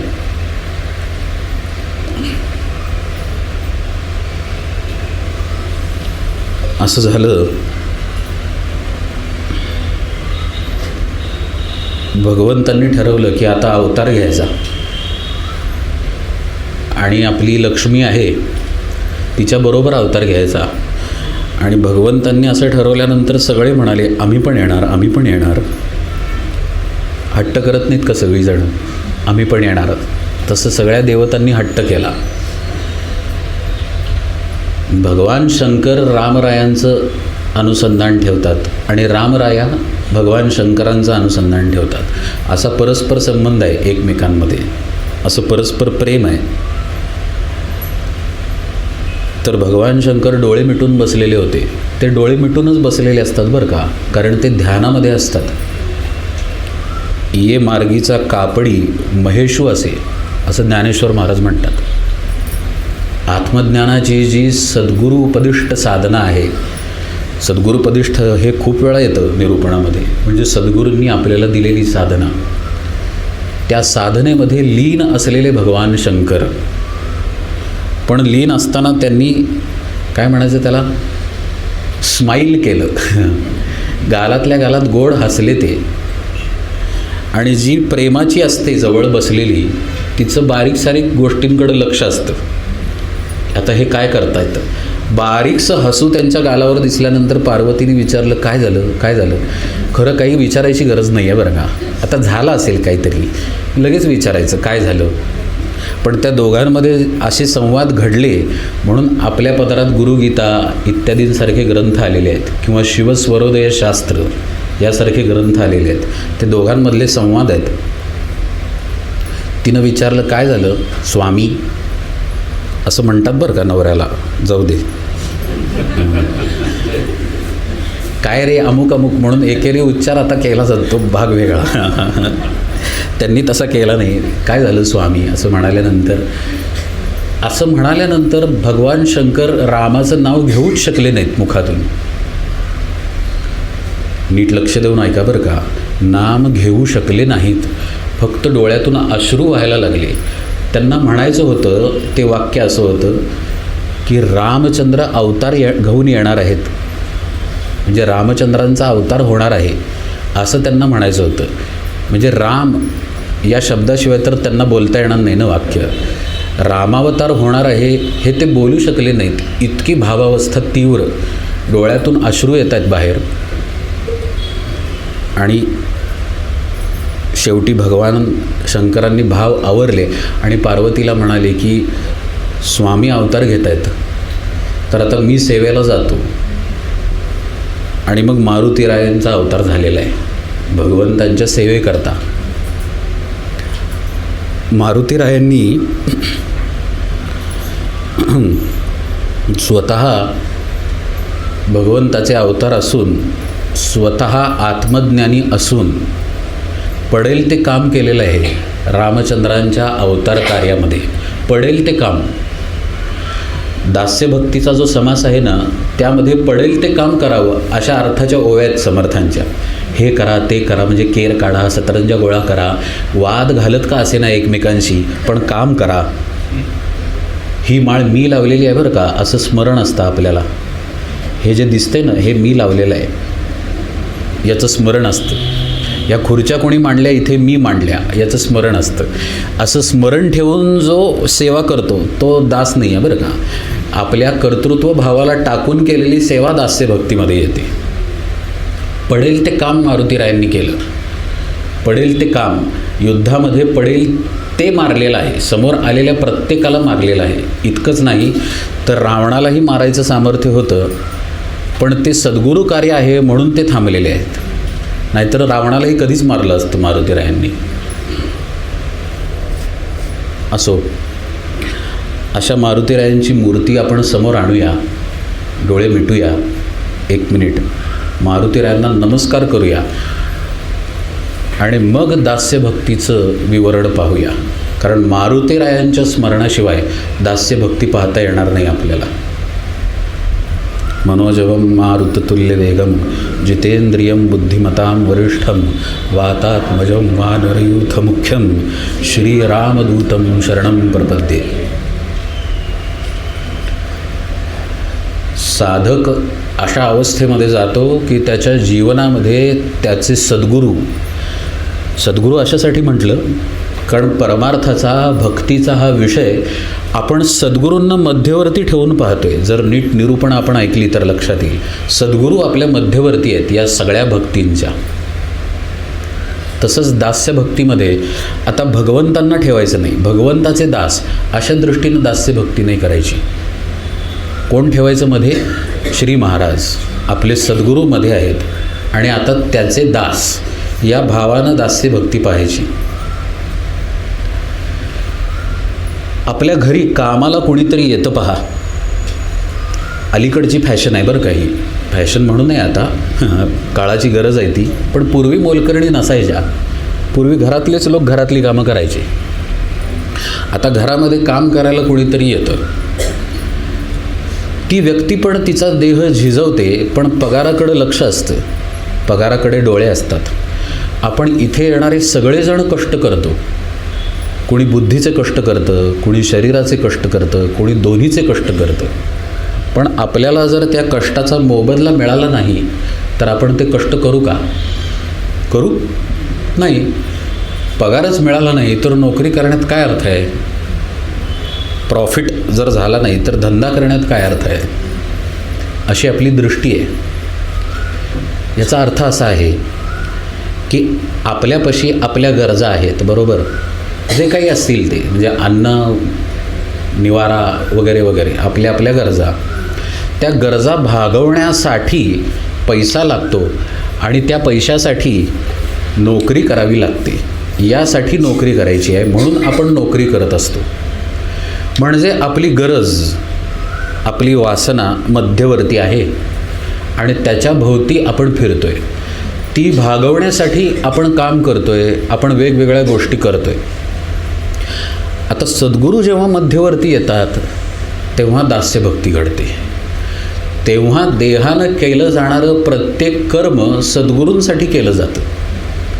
सेवा ही गोष्ट अशी नाही आहे की तुम्ही इथं येऊन केर काढला तरच सेवा आहे. सेवा ही गोष्ट जीवनामध्ये मुरली पाहिजे. म्हणजे सेवा आपल्या प्रत्येक श्वासामध्ये आहे. त्या श्वासामध्ये सद्गुरू स्मरण असेल तर आपल्याच्यानं सद्गुरूंची दास्यभक्ती घडेल. भक्तीच्या वेगवेगळ्या प्रांतामध्ये सख्य भक्तीपर्यंत द्वैत आहे आणि आत्मनिवेदन भक्तीमध्ये अद्वैत आहे. म्हणून कुठलाही भक्ती प्रकार दुसऱ्यापासून कमी दर्जाचा नाही आहे बरं का. पण तत्वदृष्ट्या सांगायचं झाल्यास स्वामी असल्याशिवाय दास्य घडू शकत नाही. जसं प्रभू रामचंद्र स्वामी रूपात आहेत म्हणून मारुतीराय दास आहेत, बरोबर ना. ब्रह्मचैतन्य महाराज स्वामी स्वरूपामध्ये आहेत म्हणून ब्रह्मानंद महाराज दास रूपामध्ये आहेत, बरोबर ना. रामचंद्र स्वामी रूपात आहेत म्हणून ब्रह्मचैतन्य महाराज दीन दास आहेत. म्हणजे स्वामीनं स्वामी स्वरूपात राहणं आणि शिष्यानं दास्य स्वरूपात राहणं, इथं दास्य भक्तीचं संबंधिक परिपूर्णत्व आहे. म्हणजे एकमेकांशी त्यांचा संबंध आहे. पण दास्य भक्तीमध्ये जो दास आहे त्याला स्वतःचा विसर पडलेला आहे, त्यामुळं तो दास आहे. नुसतं म्हणून दास होत नाही. श्री महाराजांचा दासानुदास असं आपण कागदावरती लिहिलं म्हणजे दास होत नाही आपण. सदा देव काजी झिजे देह ज्याचा असं आपलं होतं आहे का? सदा राम नामी वदे नित्य वाचा अशी आपली स्थिती आहे का? तशी स्थिती असेल तर दास्यत्वाच्या अवस्थेपर्यंत आपण जाऊ, अन्यथा जाणार नाही. म्हणून हे दास्यत्व काही गोष्टींचं आहे. आपल्या मनाचं, आपल्या चित्ताचं, आपल्या वृत्तीचं आणि आपल्या अंतःकरणाचं दास्यत्व आहे. दास्यत्व म्हणजे जे स्वामी वचन आहे, जो स्वामींचा शब्द आहे, तो आपल्याला प्रमाण आहे. समजेल अशा भाषेत सांगायचं झाल्यास, कोण वकील जर असेल तर तो कायद्याचा दास असतो. म्हणजे भांडतो पुष्कळ, तर्कवितर्क पुष्कळ करतो, पण ते जे कायद्याचं वचन आहे की असं असेल तर असं, या वचनाचा तो दास असतो. तसं साधक हालचाल पुष्कळ करेल, पण जर सद्गुरूंच्या वाक्याच्या दास्यत्वात तो नसेल तर तो दास असू शकत नाही. म्हणजे हालचाल पुष्कळ करावी, पण आपल्या सद्गुरूंच्या आज्ञेत राहून करावी, हे दास्यत्वाचं लक्षण असतं. जसं अलौकिक उदाहरण आहे, पण त्या अवस्थेत गेल्याशिवाय ते उदाहरण कळणार नाही. श्री महाराजांच्याकडं जोशी नावाचं कुटुंब आलं आणि त्या गृहस्थांना महारोग झालेला होता. श्री महाराजांच्या सान्निध्यात राहून त्यांचा महारोग गेला, बरोबर ना? श्री महाराजांच्या सान्निध्यात राहून महारोग गेला म्हणजे आजारी माणसानं गोंदवल्यात जायचं असत नाही बरं का. आपण लक्षात घेऊया, त्यासाठी डॉक्टर आहेत, त्यासाठी हॉस्पिटल आहेत.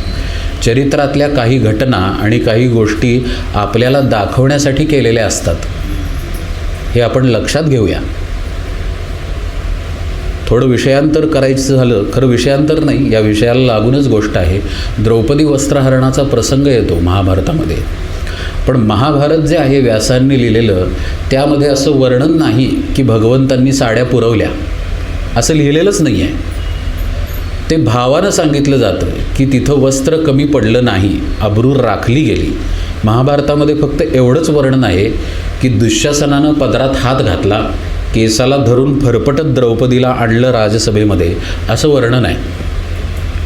पण इत्यर्थ असा आहे की भगवंताच्या दयेमध्ये द्रौपदी राहिली, भगवंताच्या स्मरणामध्ये राहिले पांडव, हा इत्यर्थ आहे कथेचा. तसं श्री महाराजांच्या सान्निध्यात राहिल्यामुळं, श्री महाराजांनी नाम घ्यायला सांगितलं, त्यामुळं जे काही असेल, त्यामुळं जोशी काकांचा, म्हणजे काका म्हणायचं आता त्यांना, त्यांचा महारोग बरा झाला. पण त्यांना लग्नाची मुलगी होती. आजही पहा, एखादं व्यंग एखाद्याच्या घरात असेल तर त्या घरात कोणी देत नाही आपली मुलगी, किंवा त्या घरातली मुलगी कोणी करून घेत नाही. आपली दृष्टीच अशी आहे ना, दूषित आहे दृष्टी. खरं म्हणजे वडिलांचा महारोग मुलीकडं आलेला नव्हता, येणारा पण नव्हता, पण त्यामुळं लग्न ठरत नव्हतं. त्यांनी ती व्यथा महाराजांना बोलून दाखवली. महाराजांनी विचारलं, जोशी आता काय हवं आहे? तर ते म्हणाले, मुलीचं लग्न ठरत नाही आहे. तिथं शेजारी भाऊसाहेब केतकर उभे होते. भाऊसाहेब म्हणाले, तुमच्या मुलाला यांची मुलगी करून घ्या. पहा बरं का, दास्यत्व पाहतोय आपण, गुरुवचनाचा आधार पाहतोय आपण. गुरुवचन सर्वतोपरी शिष्यासाठी. भाऊसाहेबांच्या मुखातून जी महाराज एवढं आलं, म्हणजे मागचा पुढचा विचार नाही. कसं काय बरं जोशींचं? अहो पण हे ते असलं काही नाही आलं, अंतःकरणातच आलं नाही, तोंडावरती आलं. जसं तोंडावरती जांभई आली पण ती अडवली, असं नाही, जांभईच आली नाही. कळतंय का तुम्हाला? आलीच नाही जांभई. आता ही कशी द्यायची? मग जरा अशी मान खाली करायची, आपला आ दिसणार नाही असं थोडं तोंड झाकायचं, किंवा असं करायचं की जणू खोकला चालाय किंवा नाक साफ करतोय, आणि मग एक जांभई देऊन बघायची. असं नाही, आतून कुठली वृत्तीच आली नाही. महाराजांच्या तोंडातून वाक्य आलं की यांची मुलगी करून घ्या जी महाराज.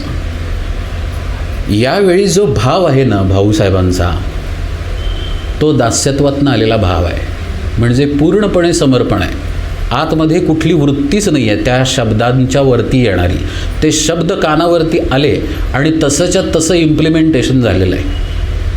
अशी घटना श्री महाराजांच्या चरित्रात दिसून येते. तुकामाई बसलेले आहेत झाडाच्या खाली, अरे झाडाची पानं तोड म्हणाले. तोड म्हणाल्यानंतर श्री महाराज झाडावर चढले, पानं तोडून खाली टाकली. का तोडू, कशासाठी तोडायची आहेत, आता कशाला तोडायला सांगतायत, असलं काही नाही. तोड म्हटल्यानंतर तोडली पानं. मग त्या पानातनं चीक बाहेर आला. चीक बाहेर आल्यानंतर तुकामाईंच्या डोळ्याला पाणी आलं. ती अवस्थाच वेगळी आहे. आणि तुकामाई म्हणाले, अरे झाडाला किती त्रास होतोय, पानं परत चिकटव म्हणाले. आता तोडलेलं पान परत चिकटत नाही महाराज, असा शहाणपणा नव्हता त्यांच्या ठिकाणी. म्हणून ते सेवेत होते. तुकामाई म्हणाले, परत पानं चिकटव म्हटल्यानंतर पान घ्यावं, परत चिकटवायचा प्रयत्न करावा. ती चिकटली नाहीत पानं, पण प्रयत्न करत राहिले. तुम्ही हा प्रयोग करून बघा. महाराज आहेत ना फोटोमध्ये, आहेत ना, आपल्या चर्मचक्षूंना तर महाराज दिसत नाहीत, फोटोमधले महाराज दिसतात. आता महाराजांचे पाय चेपायचे म्हणून महाराजांच्या फोटोचे पाय अलगद अलगद चेपायचे. असं करून पहा, म्हणजे कळेल की हे करण्याला सुद्धा काय काय गोष्टी आडव्या येतात. आपल्या अनेक विचार आडवे येतात, अनेक तर्क आडवे येतात. असं करून काय होणार आहे, तसं करून काय होणार आहे, असं वाटायला लागतं. आपले शत्रू आपल्याच आत बसलेले आहेत, अगदी आव असून. या शत्रूंचा उल्लेख माऊली ज्ञानेश्वरीमध्ये करतात, पण तो विषय वेगळा आहे, तो अतिशय खोलात जाईल आणि मग लपवून पण जांभई द्यायची गरज पडणार नाही, इतक्या जांभया येतील. त्यामुळे त्या विषयात नको जायला. पण वाक्य आलं सद्गुरू मुखातून आणि ते केलंच गेलं, हे ज्या अवस्थेतून घडतं ना, ती दास्य अवस्था आहे. ती दास्य अवस्था जेव्हा पराकोटीला जाते तेव्हा सद्गुरू कृपा करतात आणि मग आत्मनिवेदन घडतं. तो विषय आपण आत्मनिवेदनामध्ये पाहू, अगदी विस्तृतपणे पाहू. त्यावेळी आपण श्रवणापासून दास्यापर्यंत सर्व भक्तींचा आढावासुद्धा घेऊ. दास्यामध्ये शिष्यापाशी स्वतःचं काहीही शिल्लक राहत नाही. तो सद्गुरू स्वरूप होतो, पण आपलं द्वैत ठेवून सद्गुरू स्वरूप झालेला असतो. पूर्णपणे मिसळलेला असत नाही, पण त्याच्या ठिकाणी त्याचं काही शिल्लकच राहिलेलं असत नाही. ज्ञानेश्वरीतली एक ओवी कालच्या निरूपणात आलेली पहा. हृदया हृदय एक झाले, ये हृदयीचे ते हृदयी घातले, द्वैत न मोडता केले आपणा ऐसे अर्जुना. अर्जुन खरं म्हणजे सख्यभक्तीचं उदाहरण आहे. पण दास्यभक्ती आणि सख्यभक्ती इतक्या जवळजवळच्या आहेत की दास्यभक्तीतलं द्वैत गळून जेव्हा सद्गुरूंना मिठीच पडते तेव्हा तिथं सख्यभक्ती उदयाला येते. अशी ही दास्यभक्ती विशद करताना समर्थ समासाची सुरुवात करताना म्हणतात, सातवे भजन ते दास्य जाणावे, पडिले कार्य तितुके करावे, सदा सन्निधची असावे देवद्वारी. अतिशय अलौकिक ओवी आहे आणि या ओवीमध्ये अतिशय गहन अर्थ लपलेला आहे दास्यत्वाचा. तो अर्थ आपण पाहूया. आपण दास्यत्वाची जी अवस्था पाहिली ना, त्या अवस्थेला आता डोळ्यापुढं आणायचं बरं का. आता श्रवण वरवर करायचं नाही. शिष्य अशा भावामध्ये आहे की त्याचं आता काहीही शिल्लक राहिलेलं नाही. श्री महाराजांची किंवा भाऊसाहेब महाराजांची जी अवस्था आहे त्याची कल्पना करायची. आपण कल्पनाच करू शकतो. त्याचा भाव आपल्या आत आणायचा प्रयत्न करायचा आणि अशा भावामध्ये जिथं आता अन्य कुणीही आपल्याला उरलेलं नाही सद्गुरूंशिवाय, अशा भावामध्ये जेव्हा साधक साधनेमध्ये शिरतो त्यावेळी तो देवद्वाराच्या सन्निध निकट जातो. हरिपाठाची सुरुवात आहे माऊलींची. काय सुरुवात आहे? देवाची द्वारी उभा क्षणभरी, तेणे मुक्तीचारी साधियेल्या, अशी सुरुवात आहे. देवाची द्वारी उभा क्षणभरी, तेणे मुक्तीचारी साधियेला. समर्थ देवद्वार म्हणतात ना, मंच तर नाही आहे ना, लिहिलेलं आहे समोर. सदा सन्निधचे असावे देवद्वारी. माऊली जे हरिपाठाच्या पहिल्या ओळीत सांगतात ते दास्यभक्ती सांगताना समर्थ सांगतात. आता सगळा विषय पाहायला पाहिजे. देव काय आहे, देवाचं द्वार काय आहे, तिथं राहणं म्हणजे काय आहे. देव ही स्थूल वस्तू नाही, मग देवाचं दार कसं असेल? आता या नेने घाटाच्या मंदिराचं दार तिकडे आहे, आपण दिशानिर्देश करू शकतो. इकडे दार आहे का? नाही. इकडे झाड आहे, इकडं दार नाही, तिकडं दार आहे. मग देवाचं दार कुठलं? ज्या दारातून देव ये जा करतो ते देवाचं दार असणार ना. दार ही संज्ञा आपण कशाला वापरतो? जिथून आपण आत बाहेर करतो ते दार असतं ना. का खिडकीला दार म्हणतो? नाही म्हणत ना. खिडकीतून वेगळे लोक ये जा करतात, ते घराचे मालक असत नाहीत. ते निजानीत झाल्यानंतर किंवा आपण परगावी गेल्यानंतर येतात. नंतर ते CCTVत दिसतात, मग पकडले जातात. ते घराचे मालक नाहीत. आपण दरवाजातनं ये जा करतो. तसं देव आत बाहेर करतोय तिथं देवाचं दार आहे. आता देव आत बाहेर कुठून करतो? देव मुळात आत बाहेर करण्यासाठी हलणारा आहे का? देव निश्चळ आहे असं आपल्याला वेद सांगतात, उपनिषद सांगतात. परब्रह्म कसा आहे? निश्चळ आहे. भगवंत कसा आहे? काहीही न करणारा आहे. हे धक्कादायक वाटेल आपल्याला ऐकायला. मोठे मोठे संत म्हणतात ना की भगवंताच्या इच्छेनं झाडाचं पान हलतं. कालच कोणाशी तरी फोन झाला, आता आठवत नाही आहे कोणाशी फोन झाला, पण भगवंताच्या इच्छेनं झाडाचं पान हलतं, तर मनात आलेली इच्छा आपण भगवंताची इच्छा नाही कशावरनं? तर तशा अर्थानं भगवंताच्या इच्छेनं झाडाचं पान नाही हलत. जो भगवंताशी एकरूप झालेला आहे त्याची इच्छा भगवंतामध्ये मिसळलेली असते, त्याच्यासाठी भगवंताच्या इच्छेनं झाडाचं पान हलतं. वस्तुतः भगवंत काहीही करत नाही. काहीही जो करत नाही तोच भगवंत असतो. कशावरनं?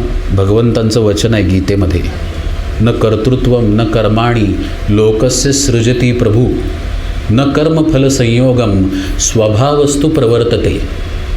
अर्जुनाला भगवंत म्हणतात की तू करतोयस, मी काहीही करत नाही. तू म्हणजे तुझी कर्म. त्याचा असा आरोप होता, आरोप म्हणण्यापेक्षा म्हणणं किंवा युक्तिवाद असा होता की सगळं तूच करतोयस ना, तर माझं कर्म न करणं किंवा धर्म न पाळणं पण तुझ्या इच्छेनं घडतं आहे ना, असा युक्तिवाद. हुशार आहे हो अर्जुन, आपल्यासारखं नाही. हुशारीनं केलेले युक्तिवाद आहेत गीतेमध्ये. तर भगवंतांनी दिलेलं उत्तर आहे, न कर्तृत्वम न कर्माणि लोकस्य सृजती प्रभू. मी काहीही करत नाही, तू तुझ्या स्वभावानं करतोस. न कर्मफल संयोगम स्वभावस्तु प्रवर्तते. कर्माशी कर्मफळाशी माझा संबंध नाही.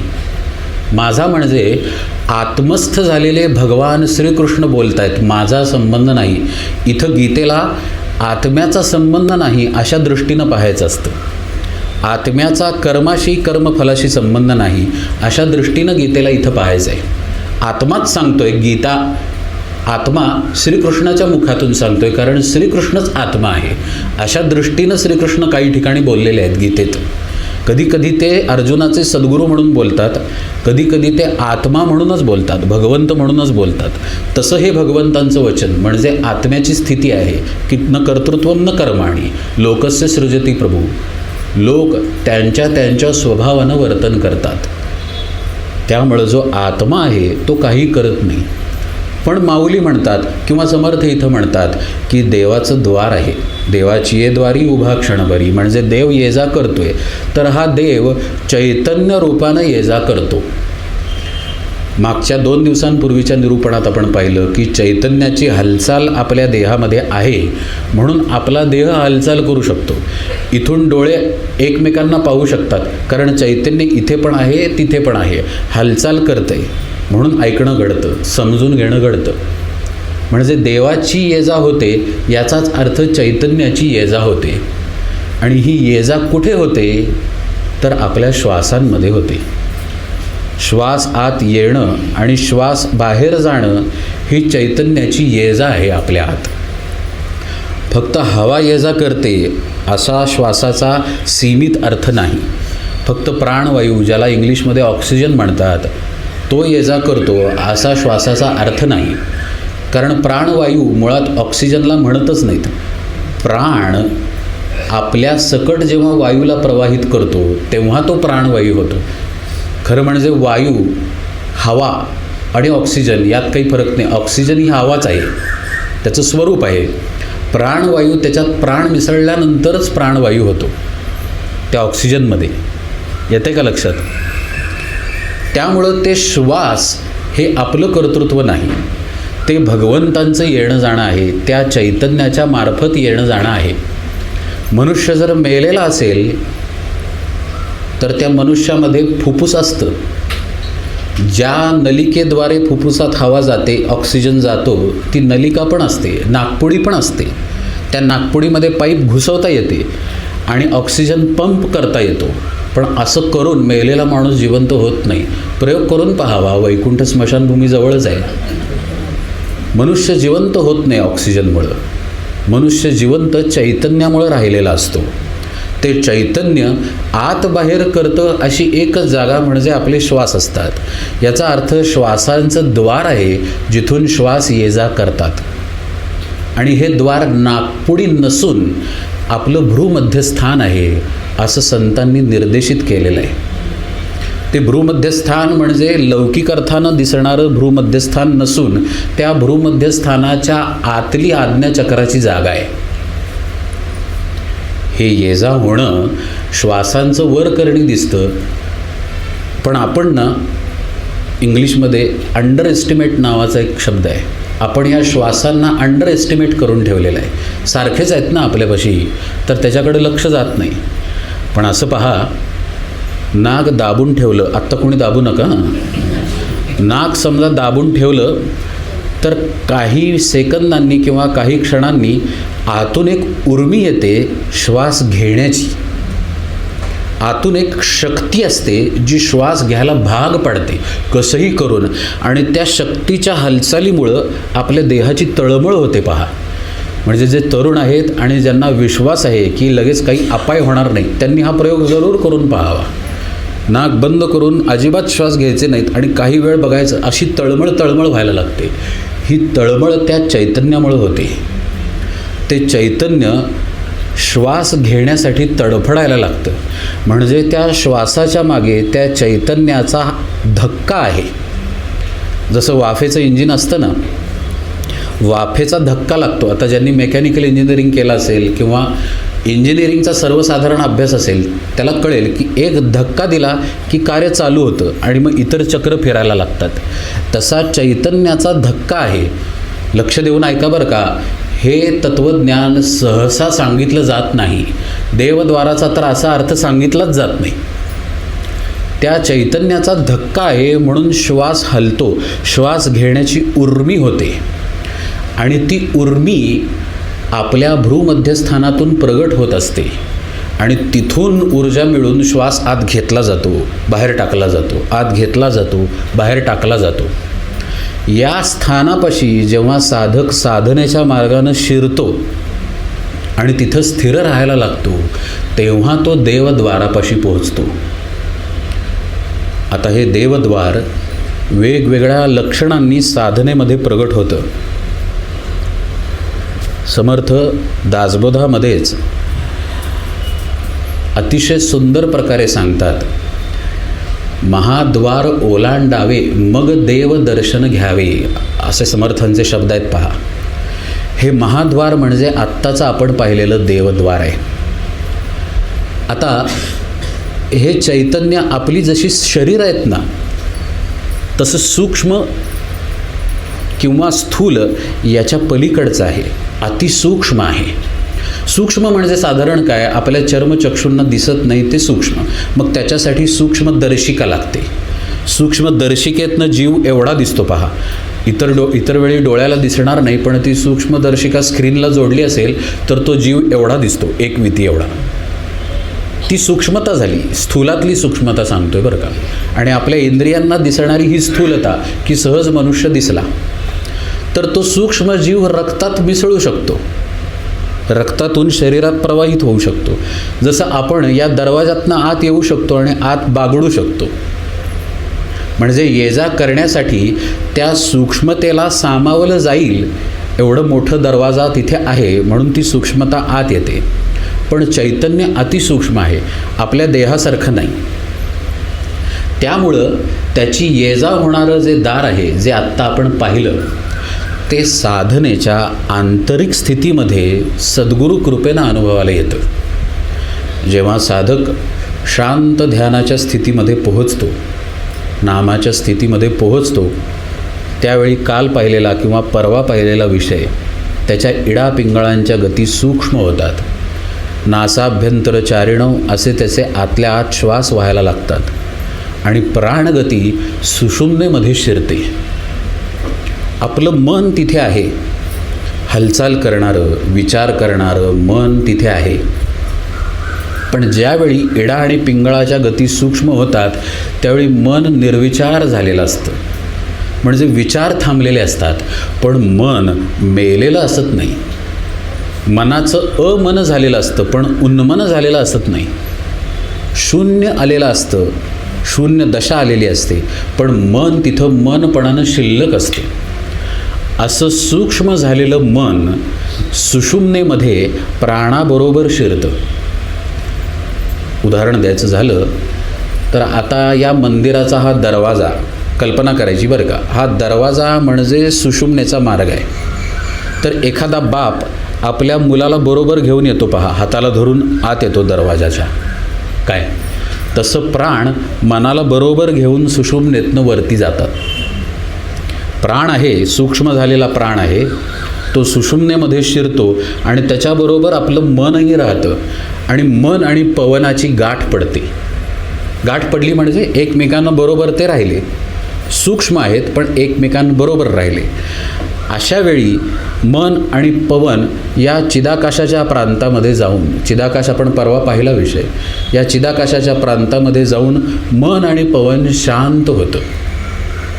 तिथे मूर्त, जसं समजा साखर पाण्यात घातली तर पाण्यात विरघळून जाते ना ती साखर. आता पाण्यात हात घातला आणि बाहेर काढला तर तो साखरेचा खडा दिसत नाही. तसं आपलं मन या चिदाकाशाच्या प्रांतामध्ये जाऊन विरघळतं, शांत होतं. तिथं पवन पण शांत होतो आणि मन पण शांत होतं. पण तरीही मनाचं पूर्ण उन्मन झालेलं असत नाही. अजून पहा मन किती हटवादी आहे. खरं पाहता तत्वदृष्ट्या इथं मनामध्ये कुठलाही विचार नाही आहे, विचार शून्य स्थिती आहे बरं का. तरी पण मन तिथं जिवंत आहे. अशा स्थितीत सुद्धा साधकाला दिव्य अनुभव येतात. प्रकाश दिसतो, पूर्ण शुभ्र प्रकाश दिसतो, कधीकधी निळा प्रकाश दिसतो, कधीकधी तेज दिसतं, कधीकधी अनाहत नादांचा अनुभव येतो, कधीकधी बिंदू स्वरूपाचा परमात्म्याचा अनुभव येतो. या दशेमध्ये मन शांत असलं तरी मन सूक्ष्म रूपानं असल्यामुळं हे अनुभव प्रचितीला येणारा तिथं वेगळेपणानं शिल्लक राहिलेला असतो. ही जी दशा आहे, या दशेमध्ये साधक भगवंताच्या द्वारामध्ये असतो.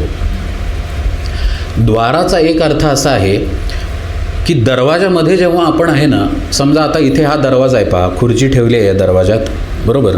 या दरवाजात आपण उभे राहिलो तर बाहेरच्या अंगणाचं पण भान आपल्याला असतं, अंगणाचं भान आहे आपल्याला. आणि आत श्री महाराजांची मूर्ती आहे ती पण आपल्याला दिसत असते. हा दरवाजाचा गुणधर्म आहे.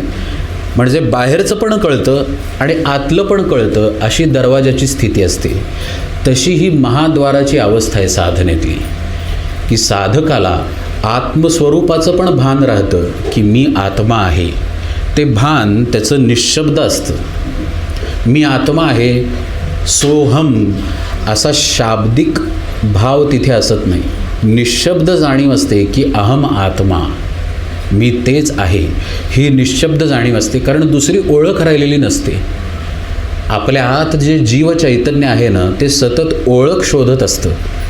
ओळखीचा शोध असतो कायम. पहा आपल्यामध्ये ओळखीचा शोध आहे, तो शोध तसाच राहिलेला असतो.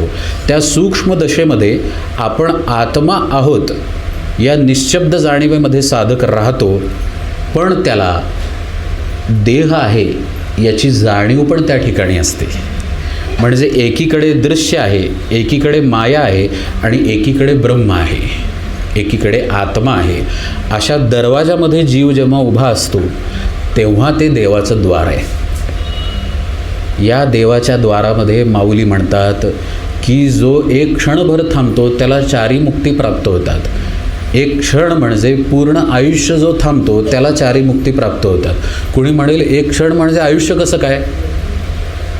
शंकराचार्यांचं अष्टक आहे तस्मात् जागरी जागरी नावाचं.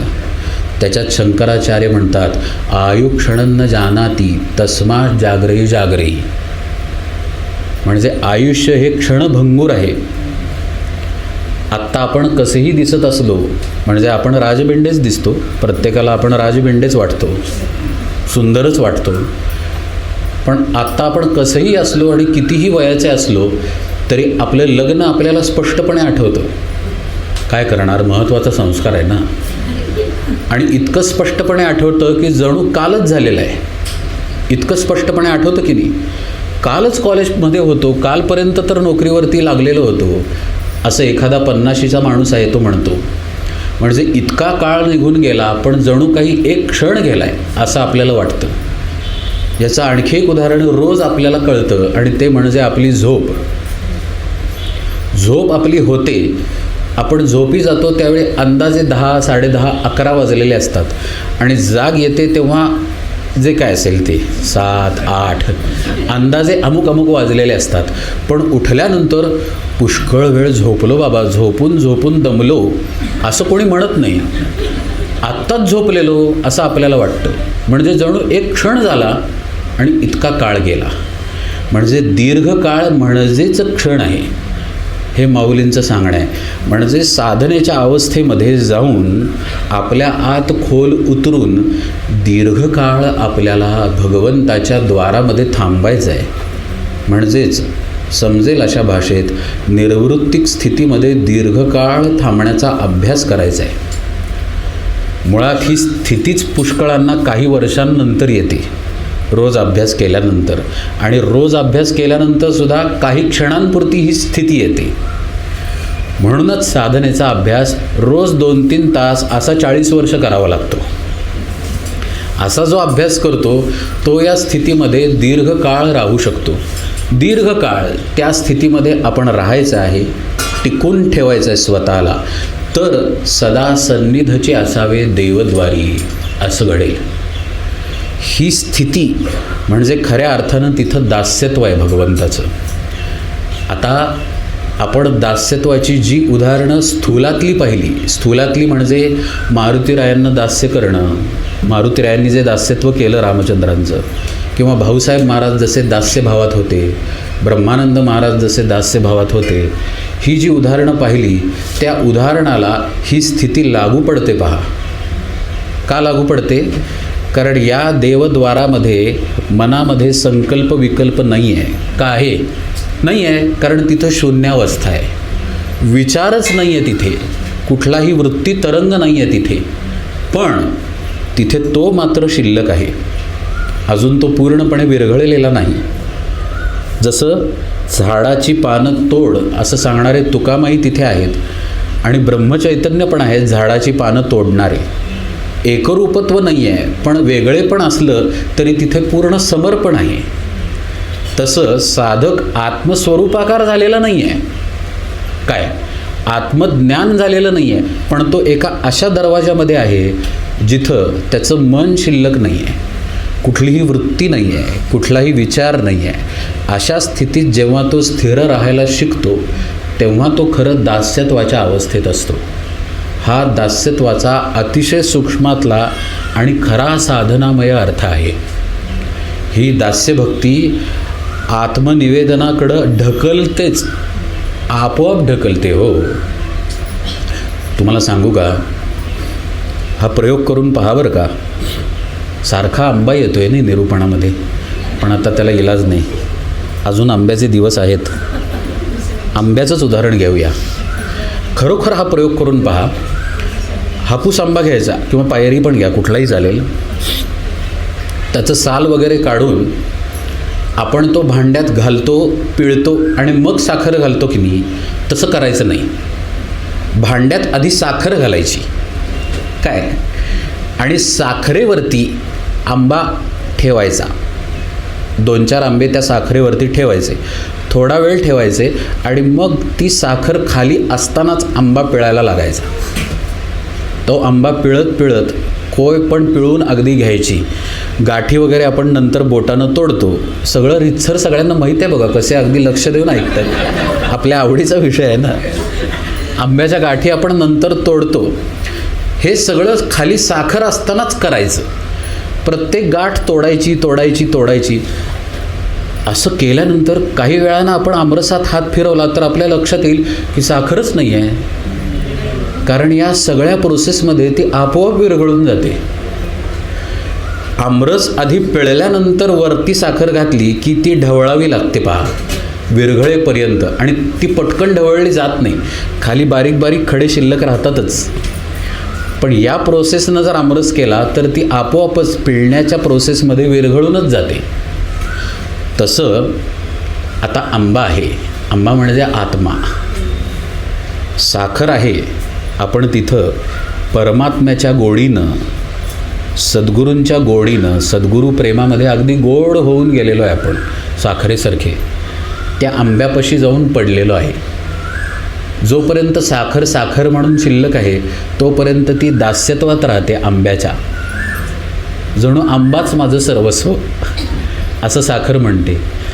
त्या दास्यत्वाला सोडून ती कधी आत्मनिवेदनात जाते, साखरेलाही कळत नाही. तेव्हा तिथं आत्मनिवेदन भक्ती घडते. घाबरू नका, अजून पुढचे काही दिवस आहेत. आशाताईंनी कृपावंत होऊन आपल्याला पुढचे दिवस दिलेले आहेत. आत्मनिवेदन भक्तीला स्पर्श करत नाही हो, नाहीतर ती भक्ती चालू व्हायची. म्हणजे त्या भक्तीतही बोलण्यासारखं पुष्कळ आहे. पहा, अशी ही दास्यत्वाची स्थिती. वेगळेपण आहे पण एकरूपत्व आहे. भावानं भक्तीनं जोडलं गेल्यानं त्याचं म्हणून स्वतःचं काही उरलेलं नाही आहे. आणि अशा दशेमध्ये तो त्याचा देह सेवेत झिजवतो, अक्षरशः झिजवतो. आपल्याला असं वाटतं का की कल्याण स्वामींना आपल्या गुडघ्यांचं काय होईल? लग्न पण केलेलं नाही आहे, नंतर मलम कोण लावणार गुडघ्यांना? हा विचार कल्याण स्वामींनी केला असेल जेव्हा समर्थांसाठी ते हांडा भरून वरती आणत असतील. आपण परमार्थातली उदाहरणं कशाला घ्यायची? परमार्थामधलीच असलेली पण परमार्थापासून लांब आहेत अशी वाटणारी एक दोन उदाहरणं पाहूया. आणि ती उदाहरणं आहेत छत्रपती शिवाजी महाराजांच्या जीवनचरित्रातली. खरं सांगू का, आपण डोळे मिटून छत्रपती शिवाजी महाराजांना डोळ्यांपुढं आणूया आणि त्यांना मनोभावे नमस्कार करूया. खरोखर नमस्कार करा त्यांना डोळे मिटून मनोभावे. कारण आज आपण श्री महाराजांचं मंदिर उभारू शकतो, श्री महाराजांच्या समोर रामनामाचा जयघोष करू शकतो. कुठेही मनाला येईल तिथं रामाची मूर्ती आज स्थापन होऊ शकते. ती केवळ आणि केवळ छत्रपती शिवाजी महाराज या मातीत होऊन गेले म्हणून घडू शकतं. जर महाराज झाले नसते तर आपण कुणीही रामनाम घेऊ शकलो नसतो. जर महाराज झाले नसते या मातीमध्ये तर आपण मंदिर उभारू शकलो नसतो. इथं कुणीतरी परमार्थ सांगू शकला नसता आणि कुणीतरी त्याचं श्रवण करू शकलं नसतं. म्हणजे आपल्या कातड्यांचे जोडे जरी केले तरी अपुरे पडतील, इतके उपकार छत्रपती शिवाजी महाराजांचे आहेत आपल्यावरती. हे छत्रपती शिवाजी महाराज जेव्हा गडावरती बोलवतात तानाजी मालुसरेंना, त्यावेळी घरी लग्न ठरलेलं आहे रायबाचं आणि महाराजांचं बोलवणं आलेलं आहे. आपण महाराज जरा मला परगावी जायचं आहे हो, तुमच्या निरूपणाला येऊ शकत नाही असं आपण सहज कळवतो आपल्या महाराजांना. जरा नोकरी आहे हो म्हणून येऊ शकणार नाही, आज रामनवमीला जप आहे ना पण जरा काम आहे येऊ शकणार नाही असं आपण सहज कळवतो. घरी लग्न ठरलेलं आहे, निमंत्रणं गेलेली आहेत, सजावट झालेली आहे, सगळं काही ठरलेलं आहे आणि महाराजांचा निरोप आला. निरोप नाही, आज्ञाच आली महाराजांची की गड आपल्याला जिंकायचं आहे. काय उत्तर दिलं तानाजी मालुसरेंनी?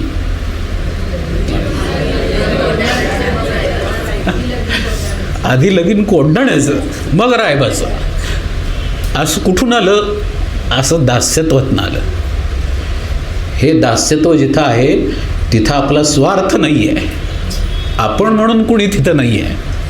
फक्त महाराज दिसत आहेत, फक्त स्वराज्य दिसतंय, फक्त भगवा दिसतोय डोळ्यापुढं, मुलगा दिसत नाही. त्यावेळी शरीराची तमा नाही आहे, शरीर तुटेल मरेल काय होईल शरीराचं याचा विचार नाही आहे. आज्ञेचा शब्द फक्त कानावरती येतोय की आता युद्ध करायचं आहे. या अवस्थेमध्ये ज्याचं भाग्य आहे तो जातो, ज्यानं सर्वस्व मानलेलं आहे आपल्या स्वामींना तो जातो. ज्यानं परमार्थाला करमणूक म्हणून पाहिलेलं नाही ज्यानं परमार्थाला सर्वस्व अर्पण केलेलं आहे. रोज आपल्या झोपेचा विचार नाही, आपल्या तहानेचा भुकेचा विचार नाही, आपल्या संपत्तीचा विचार नाही, कशाचाही विचार नाही, पण नामाचा विचार सांभाळलेला आहे, साधनेची बैठक सांभाळलेली आहे. तो या अवस्थेमध्ये जातो की आता स्वामींशिवाय अन्य कुणीही नाही माझ्यासाठी, अशी ही दास्यभक्ती आहे. या दास्याच्या स्थितीमध्ये गेल्यानंतर तो आपल्या देहाची तमा न बाळगता सेवेमध्ये स्वतःला झिजवतो. जसं ब्रह्मानंद महाराजांनी झिजवलं, जसं कल्याण स्वामींनी झिजवलं, जसं स्वामी विवेकानंदांनी स्वतःला झिजवलं. अहो कशी बशी 40शी आणि स्वामी विवेकानंदांनी देह ठेवला. इथं 40शी गेल्यानंतर लग्नाचा विचार करतात लोक. आता जरा परिस्थिती बरी आली आहे, लग्न करूया, मग इकडं फिरायला जाऊया. अशांच्यानं दास्यभक्ती घडणार नाही. दास्यभक्तीच्या समासाच्या शेवटी समर्थ म्हणतात, ऐसी ही सात्वी भक्ती निरोपिली यथामती, प्रत्यक्ष न घडे तरी चित्ती मानस पूजा करावी. ऐसे दास्य करावे देवाचे, येण्याचे प्रकारे सद्गुरूचे, प्रत्यक्ष न घडे तरी मानस पूजेचे करीत जावे. म्हणजे आत्ता छत्रपती शिवाजी महाराजांचा विषय पाहत असताना आता आपल्याला छत्रपती शिवाजी महाराज दिसतात का? म्हणजे चर्मचक्षुंना दिसत नाहीत. तानाजी मालुसरे नाहीत. सिंहगड दिसतो, तो गेला म्हणजे सिंह गेला महाराजांचा, पण गड आला. असा गड आपल्याला दिसतो. पण मन अर्पण करून आपण छत्रपतींचं स्मरण करू शकतो. तसं आपल्याला आज समर्थ दिसत नाहीत चर्मचक्षुंना, त्यांचे कल्याण स्वामी दिसत नाहीत, पण त्यांनी कसा आपला देह अर्पण केला सद्गुरू चरणांशी, त्याचं स्मरण आपण मनामध्ये करू शकतो. श्री महाराज आपल्याला चर्मचक्षुंना दिसत नाहीत आज. त्यांची करुणावचनं त्यांच्या वाणीतून ऐकू येत नाहीत. आपल्या मनाची वाणी तिथं जोडावी लागते, पण मनाची वाणी जोडून का होईना आपण श्री महाराजांची वाणी ऐकू शकतो. आजच्या प्रवचनात ते असं म्हणाले बरं का. अशा तऱ्हेनं तरी आपण अशी आपली दास्यभक्ती सांभाळू शकतो. अशी मानसपूजा तुम्ही सांभाळा. जर तुम्हाला प्रत्यक्ष सदेह सद्गुरूंची देहानं सेवा करता येत नसेल तर, सदेह सद्गुरू असतील तर तिथं दास्यत्व करा. आता श्री महाराज देहात दिसत नाहीत, तर जेव्हा जमेल तेव्हा तरी जरा गोंदवल्यात जाऊन केर काढावा. डोळ्याला दिसतोय एखादा कचरा पडलेला तर तो उचलावा. वाट बघत बसू नये की कोणी टाकला, तो उचलावा. आपल्या श्री महाराजांच्या दारात टाकलाय ना कचरा, आपण उचलावा. आपल्याला जे करता येईल ते आपल्या देहानं दास्यत्व करावं. आणि जेव्हा देहानं दास्यत्व करता येणार नाही तेव्हा आपल्या मनानं दास्यभावात राहावं. आता इथं मारुतींचं स्मरण करायचं. मारुतीला विचारलं, भगवंताचं स्मरण तू कसं ठेवतोस? तर हे मारुतींचं भाग्य, मारुतीरायांचं हे भाग्य की त्यांना रामचंद्र चर्मचक्षुंनी दिसायचे. मारुतीराय म्हणाले की जेव्हा रामचंद्र दिसतात, माझे स्वामी दिसतात, तेव्हा त्यांना डोळे भरून पाहतो. जेव्हा दिसत नाहीत कधीतरी ते झोपायला जाणार ना, त्यांना पण काय म्हणायचं, प्रायव्हेट लाईफ आहेच की, सारखं सारखं कसं ते येतील मारुतीपाशी. तेव्हा जेव्हा ते दिसणार नाहीत तेव्हा मारुती म्हणतात, तेव्हा डोळे मिटून बसतो आणि आत्मारामाला पाहतो. म्हणजे जेव्हा आपल्या डोळ्यांना दिसतायत रामचंद्र तेव्हा पडेल ती सेवा केलेली आहे. आणि जेव्हा डोळे मिटलेले आहेत तेव्हा मगाशी पाहिलं तसं देवाच्या द्वारामध्ये राहून आत्मस्वरूपाचं दर्शन घेतलेलं आहे. अशी ही आतली सख्य भक्ती आहे आणि बाहेर घडणारी सख्य भक्ती आहे. ही सख्य भक्ती आपल्या आत बाणावी आणि सख्य भक्तीतून आपण आत्मनिवेदनामध्ये आपोआप विरघळून जावं. ते कसं विरघळायचं ते यथावकाश पाहूया. जानकी जीवन स्मरण. जय जय राम.